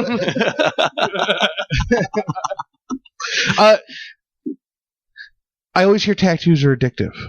So here's my question: have you ever seen somebody take it to the point of debilitation, to the point where they can't function in their lives because they're spending too much money on tattoos, or they're thinking about tattoos, and they're always in the shop? Or Can you tattoo a part of my skin? Like, have you ever had to cut somebody off? I've seen it. People get close to that. I've even told a few people. No. You got to slow it down. Yeah. I mean, all this at once. You're going to wake up one day and be like, I kind of like it. Yeah, but I'm loving it. Instead of loving every inch of it. Right. Like that leopard guy. You know, the guy that Tom Leopard. With the split his tongue and all that. Still like in love with that? No, that's the lizard guy. Oh, that was a lizard guy. I don't know. That's Well, more of a life choice what he did. It really is. And yeah, that's not. He changed species. That's, I am reptile. I mean, it's got to be along the same line of thinking as transgender. I mean, you really. You didn't decorate a canvas. You're trying to change yourself. Well, there is body modification, and that's a whole nother ball game in and of itself. I mean, when you're going to extremes for body modification, I mean, it's not for some people. I mean, it's for others. I look at it as a spectrum, so to speak. Oh, yeah. And it was. I agree with the Lizard Man. It was on the movie Modify. If anybody's ever seen it, if you haven't seen it, check it out. You have Netflix and Hulu and 1,000 other sources. Check it out. Modified. But right now. But yeah, it's a great movie about body modification in general, from bodybuilding to plastic surgery to tattooing to anything, really. That's I never liked when they lumped tattooing into that same body modification. But it is. It is, but it's not. It's not. You know what? I feel it's like maybe a less extremist kind of view. I don't know what that's about. Well, I mean, it's a because little you're not changing. Tattoos aren't changing you; they're decorating you. It's the way I see. I wouldn't say changing. It's adornment. Altering. I don't know, man. Maybe. Modification's more changing. Oh, absolutely. Guys come in that were the guy you could just bark at and they'd go running away. Right. And then get one tattoo and the next a little tougher. Tough guy. Yeah. I got my ink muscles. Would you draw some muscles in right here? It does. It can change somebody's life. I could see that if it's addictive. I could totally see it. You know, it's I look at it as rewarding. It's kind of like how a pine tree is just a pine tree, but the minute you put some fucking bells and garland on it, it's a Christmas tree. Well, It's not a pine tree. Yeah. Yeah, that's a good point. It's not really a pine tree anymore. that. It's a Christmas tree, and that's got a different connotation, a different I gotta view. remember that one. You got a patent on that? I know, right? I will by the time you remember it. Oh, what a dick. I'd have told him feel free to use it. Shit. Feel free, it's on the internet this Wednesday, so Wait. So go ahead and listen to the show, and then you'll be like, oh, that's what it was, and then steal the hell out of it. It's not even stealing. You can just have it. Excellent. It's great that you guys went into the body modification and all that because you answered the question that was next on my list. So I can just scratch that one off, and I love when that fucking happens. So I got to ask, tattooing hot chicks, just a perk, main motivation? It's not even a perk, honestly. Dude. Yeah, that's got to be a goddamn fact. No, but as a layman, that's what I always wondered. You'd end up drawing some crooked ass lines. You say this, you talk about it being a hot ass chick at the same time. You know you don't want to screw up because every guy's going to walk up to her and be like, "Where'd you get that tattoo?" And if it looks shitty, that's that's true. I never thought about that. It's probably your best billboard. It's a good-looking girl. That's a bitchin' Jack Skellington on your hand. I just caught my attention. And I was like, wow, that's pretty cool, man. That's the new visual element to the AirWreckRadio interviews. You're never going to see that from there. No, but that was a whole segue for you. It was a whole segue for you to set up that we now have a video. Oh, by the way, we're videoing tonight. Who knows if it'll actually make smooth, if we'll release it or not. But we are videoing tonight, and someday we're going to video for real. Smooth as goose shit. It's totally getting released. I hope you already know that. Oh, I'm fine with that. Looks like I won't watch it. I listen to the show. Radio show. Well, the question I had written down after that lost a little bit of steam with the answer, but that's okay because I still want to ask it because I wrote it down. Do tattoo artists pull a lot of trim? I wasn't sure there'd be any left after the podcasters. Oh, nice. That's a good joke. Why I had to get it in there. Wow, I don't know how to answer that one. Well, maybe there's a fifth thing that you can plead here. No. You work a lot of hours because regardless of what you see on TV, if you ain't working, you ain't getting paid. Oh, and that's right. Yeah, your regular 9-to-5 job or whatever. Exactly. But, I've met more women through tattooing than going to a club, a bar, a grocery store, a church. For sure. I would totally believe that. There that whole time, like once you're going, it's sit down. Yep. Well, yeah, there's got to be a conversation involved there, and you have definitely, and there's a relationship, like a pre-existing kind of thing. I'm not sure that happens with everybody. I'm saying there's got to be an inroads to something. That's where you meet people is at work. Yeah. People always say you don't date the people you work with, but it's fucking stupid because where else the fuck do you meet anybody? Yep. What? Well, social gatherings. But when you're in high school, you date other girls in the same high school because that's where you meet everybody. Same thing with work. That's where you go every day. Yeah. So it makes sense. It makes sense. You spend a lot of intimate time together. You see them at work. Yeah, statistically, you're going to pull a girlfriend out of that. Well, yeah, but it's not something we really think about. Like, it's honestly, no, that's not for you guys to think about. That's for us to think about. Oh, all right. Well, that's okay. It's not like you're there to scoop chicks. I don't think that's what Corey's asking. No. You make it tough when you have girlfriends and you have a girlfriend. You have a lot of female customers. I bet that could. You'd be surprised. Most of the majority of the customers we really get are more female than male, actually. Yeah, I would believe that, which is kind of backwards. Sometimes I hate to say it, rather than becoming a love of art, for some people it's an accessory. Right. Yeah. Okay, I see what you're saying. The fashion bill of the week. Yeah, this is the new hip trendy thing. Yeah. Last week was a belt. This week it's a tramp stamp. Yeah. and that came and went with a thunder too. Came like a lion, out like a lamb. Does this tramp stamp make me look fat? Is it an elephant? No, it's a gecko. Yes. It makes you look fat. It makes you look fat. Yeah, no, I didn't want to imply that you run a tattoo business for cruising chicks. And does that explain some of the apprehension? That's why. Are there ladies listening? Is that why we don't want to be like, yeah? Because like I would run a tattoo business for that reason, because I could just draw on a piece of paper and be completely satisfied that I can't draw. But not for nothing, even a stick figure is, and an explanation is a better reference than nothing sometimes. Oh, absolutely. It really is. Even a simple picture is still worth sure. like, I don't know, 150 words. Well, yeah, at least 10. Right. Well, that's kind of what I want, but I want this and this. Why'd you bring me this picture? Why did you bring the picture of what you wanted? Because I made this. Anybody ever bring in a half-folded, stained bar napkin from the night before with bleeding ink? Yeah. I like this. I was drunk and I saw it, and I'm still doing it. Some of the fun ones are really cool. You have sometimes people come in to actually have autographs from a celebrity on. Oh, that's cool. Well, that's tattoo that. Yeah. Wash away. Don't call me. What do I do? Don't cover it in Get the hell here. You're going to sweat it off. Just get here. Don't wipe it. Don't touch it. Yeah, just get here. I'll ink you up right now. Get a good photo of it. Yeah. Like name drop, please. Do you got a name drop on? Just recently, what was the one I did there? One of the guy that played Jason 9 times in the movie there. Oh, why am I drawing a blank? Oh my God, I will never know the answer to this question in a million years. That dude, okay, Jason. And I always wondered this. Or something. And I've got Kane a movie. Hodder. Kane Hodder. Kane Hodder. I got a movie guy I can ask this, and I always wondered this. The Jason movies, how many times did they change Jason? Oh, wow. Because it seems to me, in my perspective, through the years, this motherfucker just got bigger and bigger and bigger. So, are they changing him out, or is this guy on steroids? I was the one that was disguised as Jason. His son was killed on that special kid ranch. That's a saga that will never end, because it really could be 100 years, because the guy's in a mask. It could be. And the whole premise is you can't kill him. So. Well, And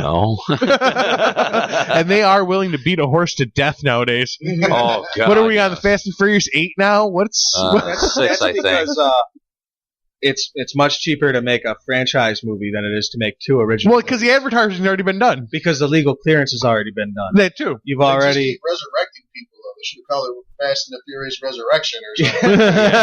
They're Cylons. They're not even race car drivers. So I have a personal request. All right. Could we do an episode of the show from your shop? Oh, that's a good idea. Could we do that, please? Pimp the hell out of it. You guys can go ahead and say I'm down. yes, and then think about it. We won't hold you to the first yes. Yeah, no, of course not. I'm down with No, I just love putting people on the spot in front of microphones. That's my favorite thing I do. Actually, interrogation here. We just call it an interview because people are more inclined to come to an interview than an interrogation. Yeah. Is that the trick the FBI uses? The NSA, actually, yes. Oh, okay. No, the trick they use is like absolute, just insidious lies. That's true. Well, not even fabrications. Not even really lies, because as soon as somebody says they did it, they're like, yeah, so? Yeah, what that guy said. Yeah, wait till you find out what else we're doing. Wait, you're mad about that? Yeah. Let me tell you something. Let me tell you about your wife. That's the attitude they approach it with, anyway. So, everybody likes to, like, people that draw, I think, have a thing that they like to draw. I would imagine that people that do tattoos have a thing that, like, when somebody comes in and they're like, I want Mickey Mouse, you're just like, oh, I fucking love tattooing Mickey Mouse. What's your Mickey Mouse? I love doing Star Wars stuff. Do you? Oh, I love it. Yeah. And I love tattooing it. Give me, like, your most insane Star Wars tattoo you've done. I'd like to know. Well, it's kind of people get into some Star Wars. Oh, absolutely. The most insane one I did was actually, believe it or not, from the Cantina band. Yeah. And that's cool. It was That's random. 2 episodes in a row we've talked about the Cantina band. That's awesome. It's just, I don't know. It was really fun to do. It was no outline. It's all realistic. Yeah. And, how big was it? Whereabouts on the body? It was on lower leg.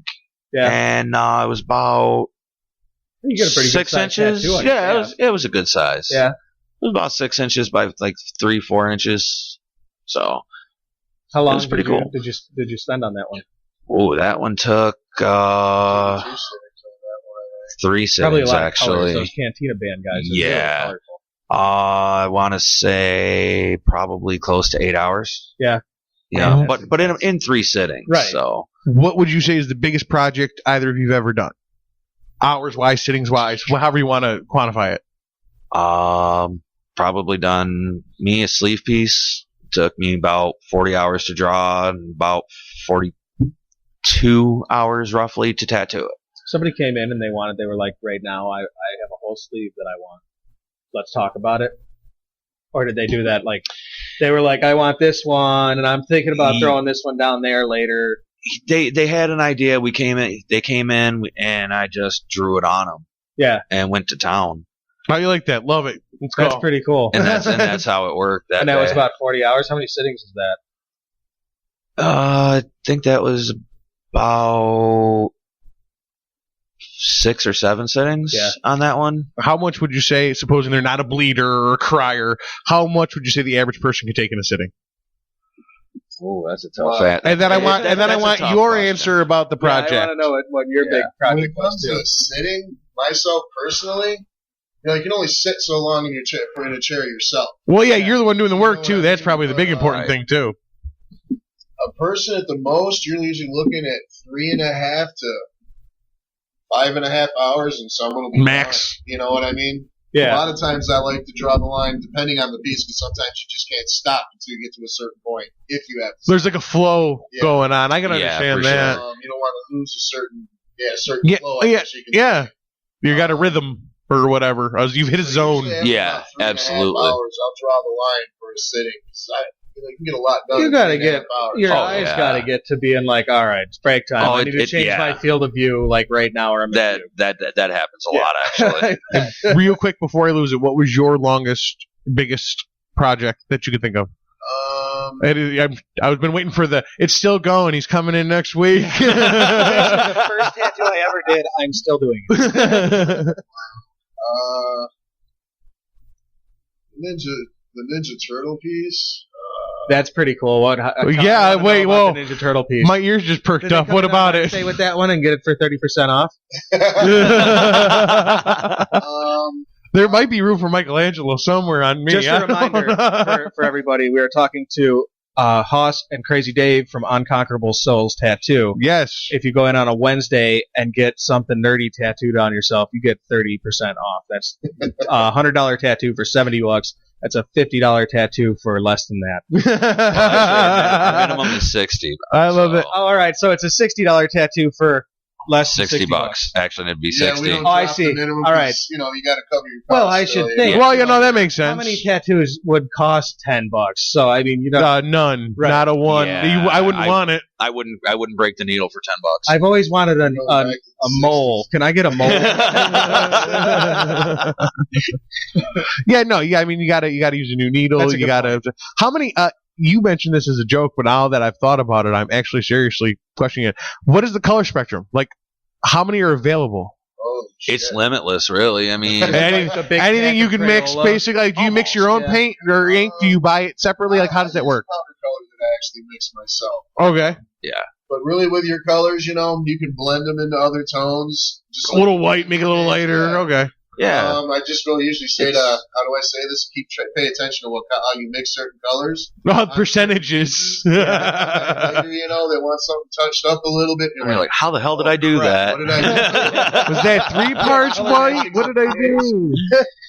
That was really the last important question that I had framing in my mind was that colors question. It's been Do you want to go to break or? Yeah, let's go. Let's go to break with MC Frontalot's Yellow Laser Beam because it really suits this. Is that what you want to do? Yellow Laser Beam? Yeah, it suits what we're doing. So, all right, sweet. And a super awesome thanks to Hauss and Crazy Dave of Unconquerable Souls Tattoo. We've had a great time having you guys in tonight. Check them out. Get a tattoo. Listen to AirWreckRadio while you do it. Thank you very much for joining us. Girls, see, you put them in shock, and this ain't the right con to quote Mr. Spock, but it's highly illogical to me. Girl looked me in the eye, said, is your mind free? 'Cause I've got something for you. It is shiny, it is clean. Come on up and I'll adore you with my yellow laser beam.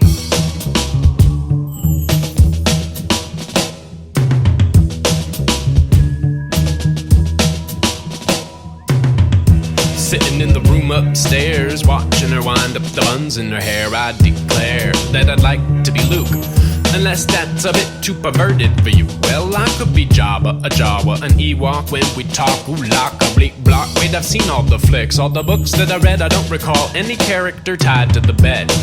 But that's alright, I'ma just pretend that I'm encased in carbonite. Why, that's a nice gold bikini, you make that? Shows off what you got, no mistake, that's one fine view of Chewbacca you're giving me. Lower that down here, we'll be living the linguistic lifestyle of the protocol droid. Then comes the part where I'm not overjoyed. Fire, she said, and before I could scream, got a steaming mouthful of yellow laser beam.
Hey folks, welcome back. We're checking out Miley Cyrus's Party in the USA, and I want to explain Party in the USA to a lot of folks here why we're listening to that song. There's actually an online petition on the White House's We the People petitions website that's urging that President Barack Obama change the U.S. national anthem from the Star Spangled Banner to Party in the USA by Miley Cyrus. I heard that on the radio today, and I couldn't believe it. Yeah, that's how I felt about it. I was like, are we serious? This is... Let me ask you a question. Let me ask you a serious question. I want a serious answer. I'll do what I can. Has your brain ever stopped producing thought in an effort to mourn the brain cell that just died from the information you just absorbed? I will tell you how stupid this news made me. This news made me so stupid that I text messaged while driving about this news.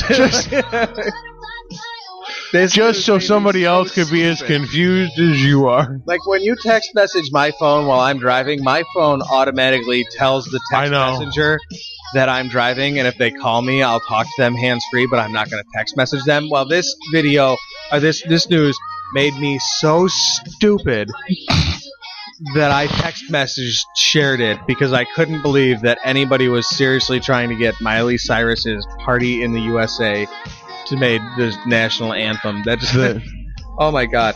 So you need like 10,000 signatures to get this on the president's desk. They have 400, so they're a long way off. Wreckhead's army, get this done so that we can play this music without getting our pants' suit off. Do that, please. No, don't do that. Don't do that. Maybe don't. Don't. Maybe we could just eat this Seuss to get in. I'm taking the lawsuit on this one for playing the song. I will not stand this for it to be my national anthem. Oh my God! Don't Party vote in the USA. That's like. I'm glad you tried. I couldn't. Don't do that. Like, don't fucking do that. It's like having a Little John and the East Side Boys song. Oh my god! National anthem. It's yeah, America. It's retarded. Why would you do that? Let me get a yeah. Yeah. What? What time is it? Okay. Little John and the East Side Boys. I miss Crunk. Not at all. Nobody else does. That you're the only one. Party in the USA is kind of a more family-friendly version of that. A Party in the USA. Do you know what our unemployment rate is right now? Yeah, there's no partying. It's a party in the unemployment line. We can barely afford beer. There's not a party here. 11 million people collecting Social Security disability. Come join the party. It's great. Idiots. Oh, God, it's so stupid. Party in the USA. Ugh. Sorry, I can't. Ugh. I can't stop. So, we all saw the video of the dog.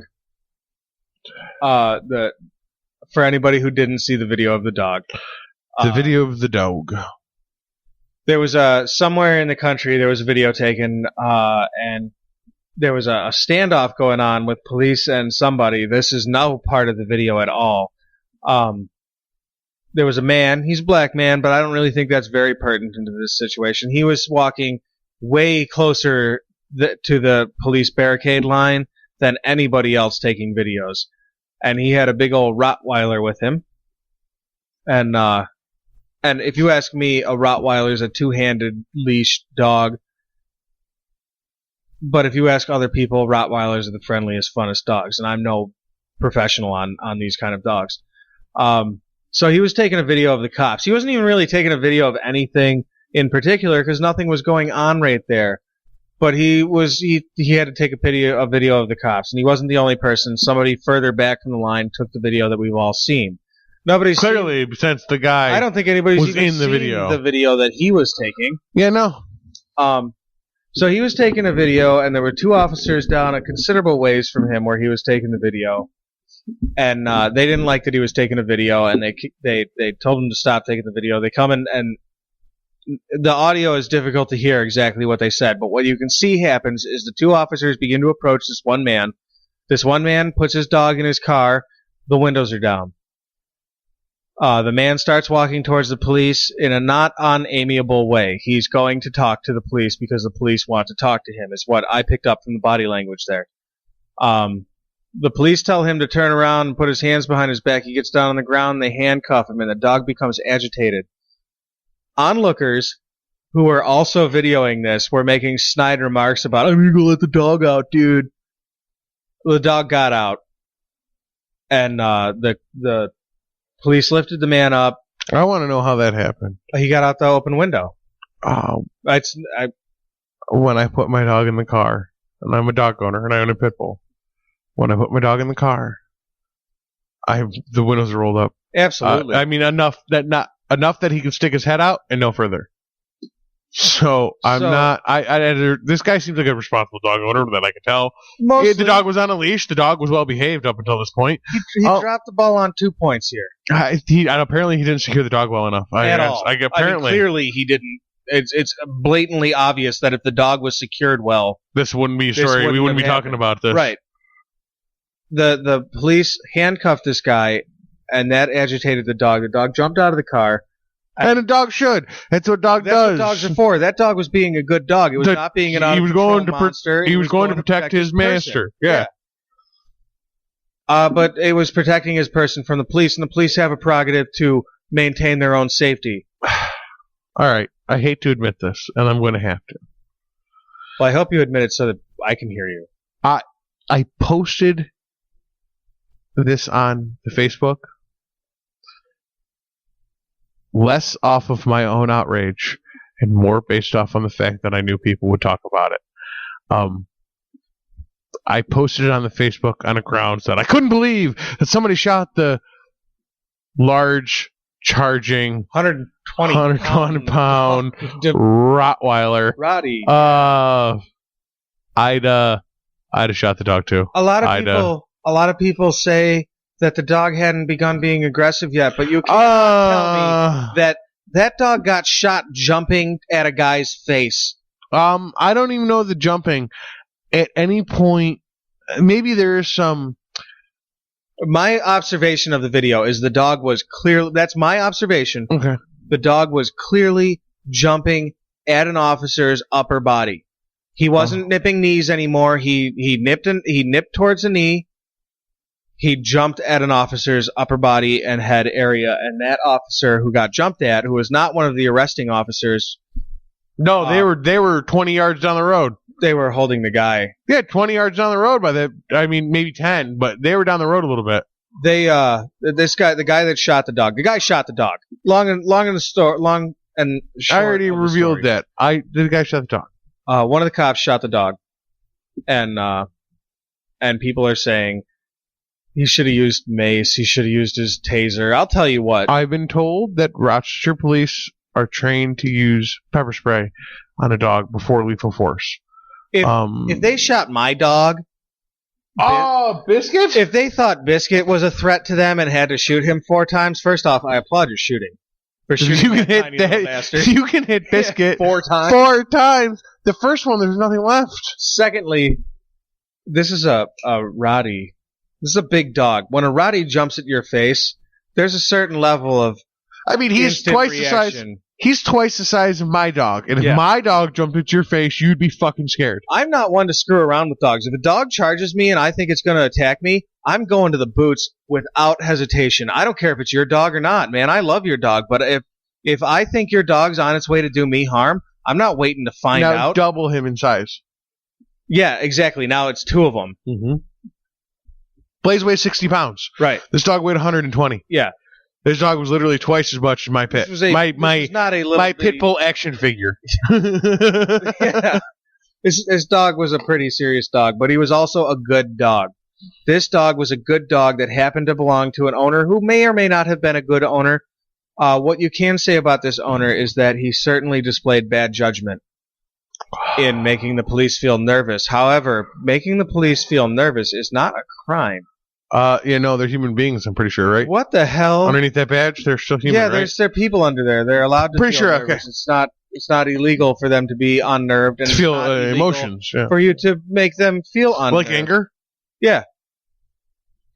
I have family members who are police officers. I love pissing them off. I don't know why they handcuffed this guy. I don't understand what their charge was for detaining this man. I don't really know that fact either because the story hasn't been about that. No, the story's been about the dog. You shouldn't have shot the dog.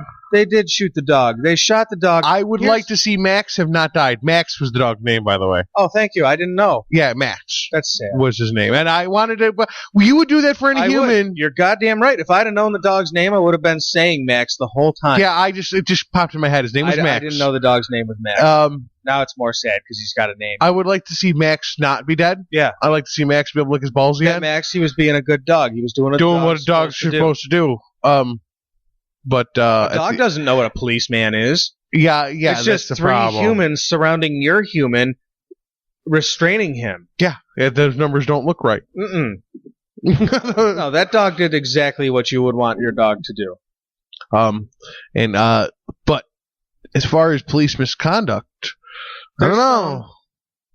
Maybe there's some misconduct on the human end. I don't know that there is any on the dog end. No. But the human end is what intrigues me because we've been so worried about the damn dog. Nobody's talking about this particular... Why is it whenever the police see a person videotaping them, they become defensive, and sometimes agitated. Look at Emily Good is a perfect example here in Rochester. Right here from good old Rochester, New York. Emily Good was videotaping a traffic stop. I think I don't even think it was exactly an arrest. I don't remember. I'm pretty sure it was a traffic stop, and the cop was like, "You can't videotape that." And Emily Good was well informed of her rights. You absolutely can videotape public police conduct. Emily Good is a person who spent a lot of time paying attention to what the ACLU told her she could do.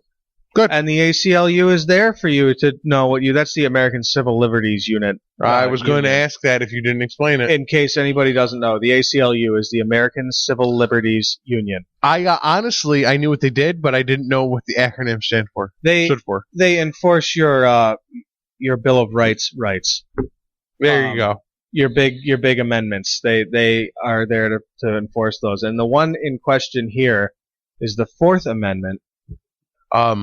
Would you like to educate the people? The Fourth Amendment is actually the 6th article.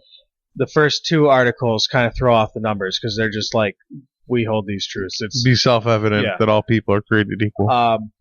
The Fourth Amendment states that the right of the people be secure in their possessions, houses, papers, effects against unreasonable searches and seizures. What this is saying is that you cannot have your stuff searched through. An officer of the law can pat you down. He can request your ID. That's it. He can't search your car. He can't search your purse, ladies. He can't search in your pockets. He can pat you down. Now, if he pats you down and finds a gun, he feels a gun, he can definitely search you a little more thoroughly. That's probable cause. Oh, probable cause. But without probable cause, he can't search your car. There's even a second conversation to that about probable cause. Probable cause is considered to be a loose-lipped law, too, because if you were to finish that amendment, the other half of it is, and no warrant shall issue but upon probable cause supported by oath and affirmation, and particularly describing the place to be searched and the persons or things to be seized. A warrant written with an oath or affirmation. Yeah. That's not probable cause on the road. That's not what that law says. What probable cause is on a road is like, say you're driving around and you're getting stoned and your bowl, when you get pulled over, is in plain sight. Probable cause search your vehicle. You've just given the officer probable cause, absolutely. But that's by the letter of the Constitution at its basic bones. I mean, we're reading the skeleton. Yeah, we're not reading all the, Well, we're reading the translation that's generally interpreted of the skeleton. But we're talking about the core. We're not talking about all the local laws and all that. At its core, there are no local laws concerning your civil rights. Your civil rights are yours. And actually, you hear this about immigration these days. That's a fair point. People are always like, these immigrants don't have our civil rights because they're not citizens. No. I thought civil rights were supposed to be human rights. Our document says that we hold these truths to be self-evident. People are endowed by their creator, not their country. Their creator endows them with inalienable rights, and under those rights is included the Bill of Rights. I agree with you. That's not something immigrants don't get. That's not something foreigners don't get. You're given those rights by God, and no government can take them away from you for any reason. You're right. Now, I hate to bring it back to a sensitive subject, but now when you get into things like Social Security and taxes, we're talking a little bit different conversation because we're talking about pay to play. The rules that you're talking about are born to play. These are the rules that we as a people view that all human beings should have. Yes. That's the way that is specific. I mean, that's the way it's specifically worded, just not in words you would use. You don't have the inalienable right to the fire department to come and put out your house. No, of course not. But you do have the inalienable right to the pursuit of happiness. Liberty and the pursuit of happiness. Yes. Endowed by your creator, not by your government, not by any human being. You just have them for being a human being. This is the American ideal. And you have the right. We continue to let our government tell us that we only have these rights because they deemed that we could. Then we're on a slippery slope, man, because if somebody tells you have the right, it's not a right, it's a privilege. Oh, like driving, they keep shoving that down your throat. Right, well, driving should be a privilege. We all pay for the roads. I know, but the quote, it's just the verbiage you use is very specific to that. They use it all the time. You're right. but it's very accurate in these circumstances. It is the difference between a right and a privilege. I kind of lost my thought for a second. But I mean, no. It should be the right of the people to be able to walk down the streets, to be able to drive down the streets, to be able to participate in mass transit, to be able to participate in gatherings like concerts and public gatherings like town hall meetings and things like this, without the risk of being searched, without the risk of being treated like a criminal before a crime has been committed. The other side would say prevention is worth a pound of cure. Now prevention is worth a pound of cure. And you know what? In a perfect world, in an ideologic kind of way, we wouldn't even absolutely need things like that. Correct. Yeah, we wouldn't even need things like that. Even need to, but the problem is great. The problem is you cannot give up your rights as a free human being, as free as you can be in this country. You're as free as you think you are. Yeah.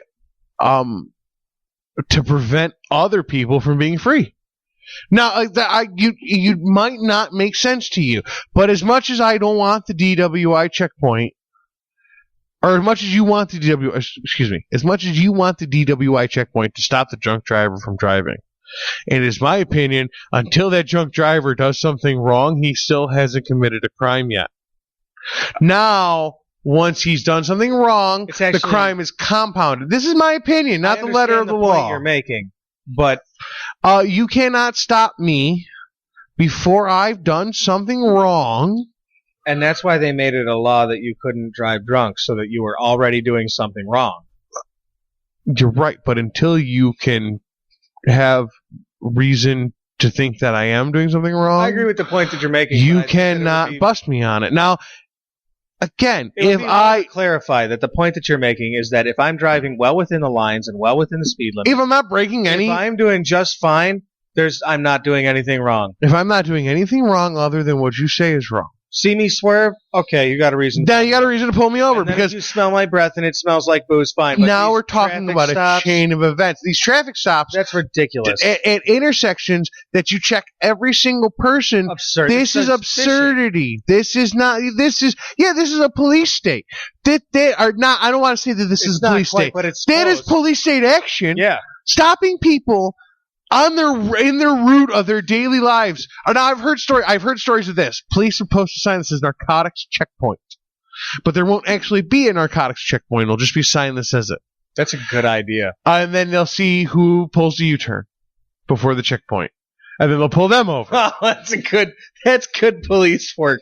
That's actually legitimately good police work. If you know what, if you busted a U-turn illegally in the road. Yes. And they had their stuff out visibly, and then they got popped from there? Sure. Yes, fine. But stop intimidating people into surrendering their rights. Bingo. Police officers, stop seeking so hard to make white-collar people criminals. Like blue-collar people, I'm sorry. Stop trying to make the white-collar people can pay their way out of being criminals. Stop trying to make commuters into criminals. Let us just get where we're going.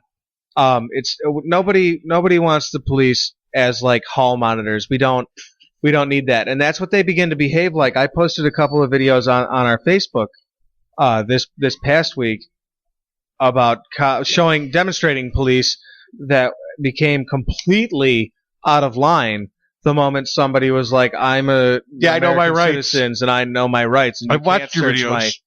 You can't search my vehicle not without a warrant. And like one cop becomes assaultive about it. Almost.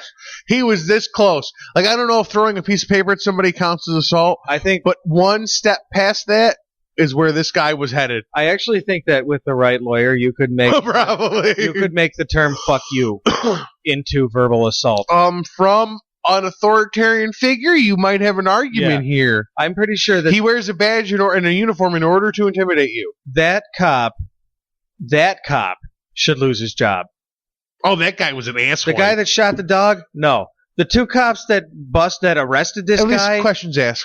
The two cops that arrested this guy, they need to be suspended while this is figure some questions investigated. Out. The guy that shot the dog, no penalty for him. He did what he needed to do. He reacted. He's in a reactive position. That's what we trust police officers to do, is react.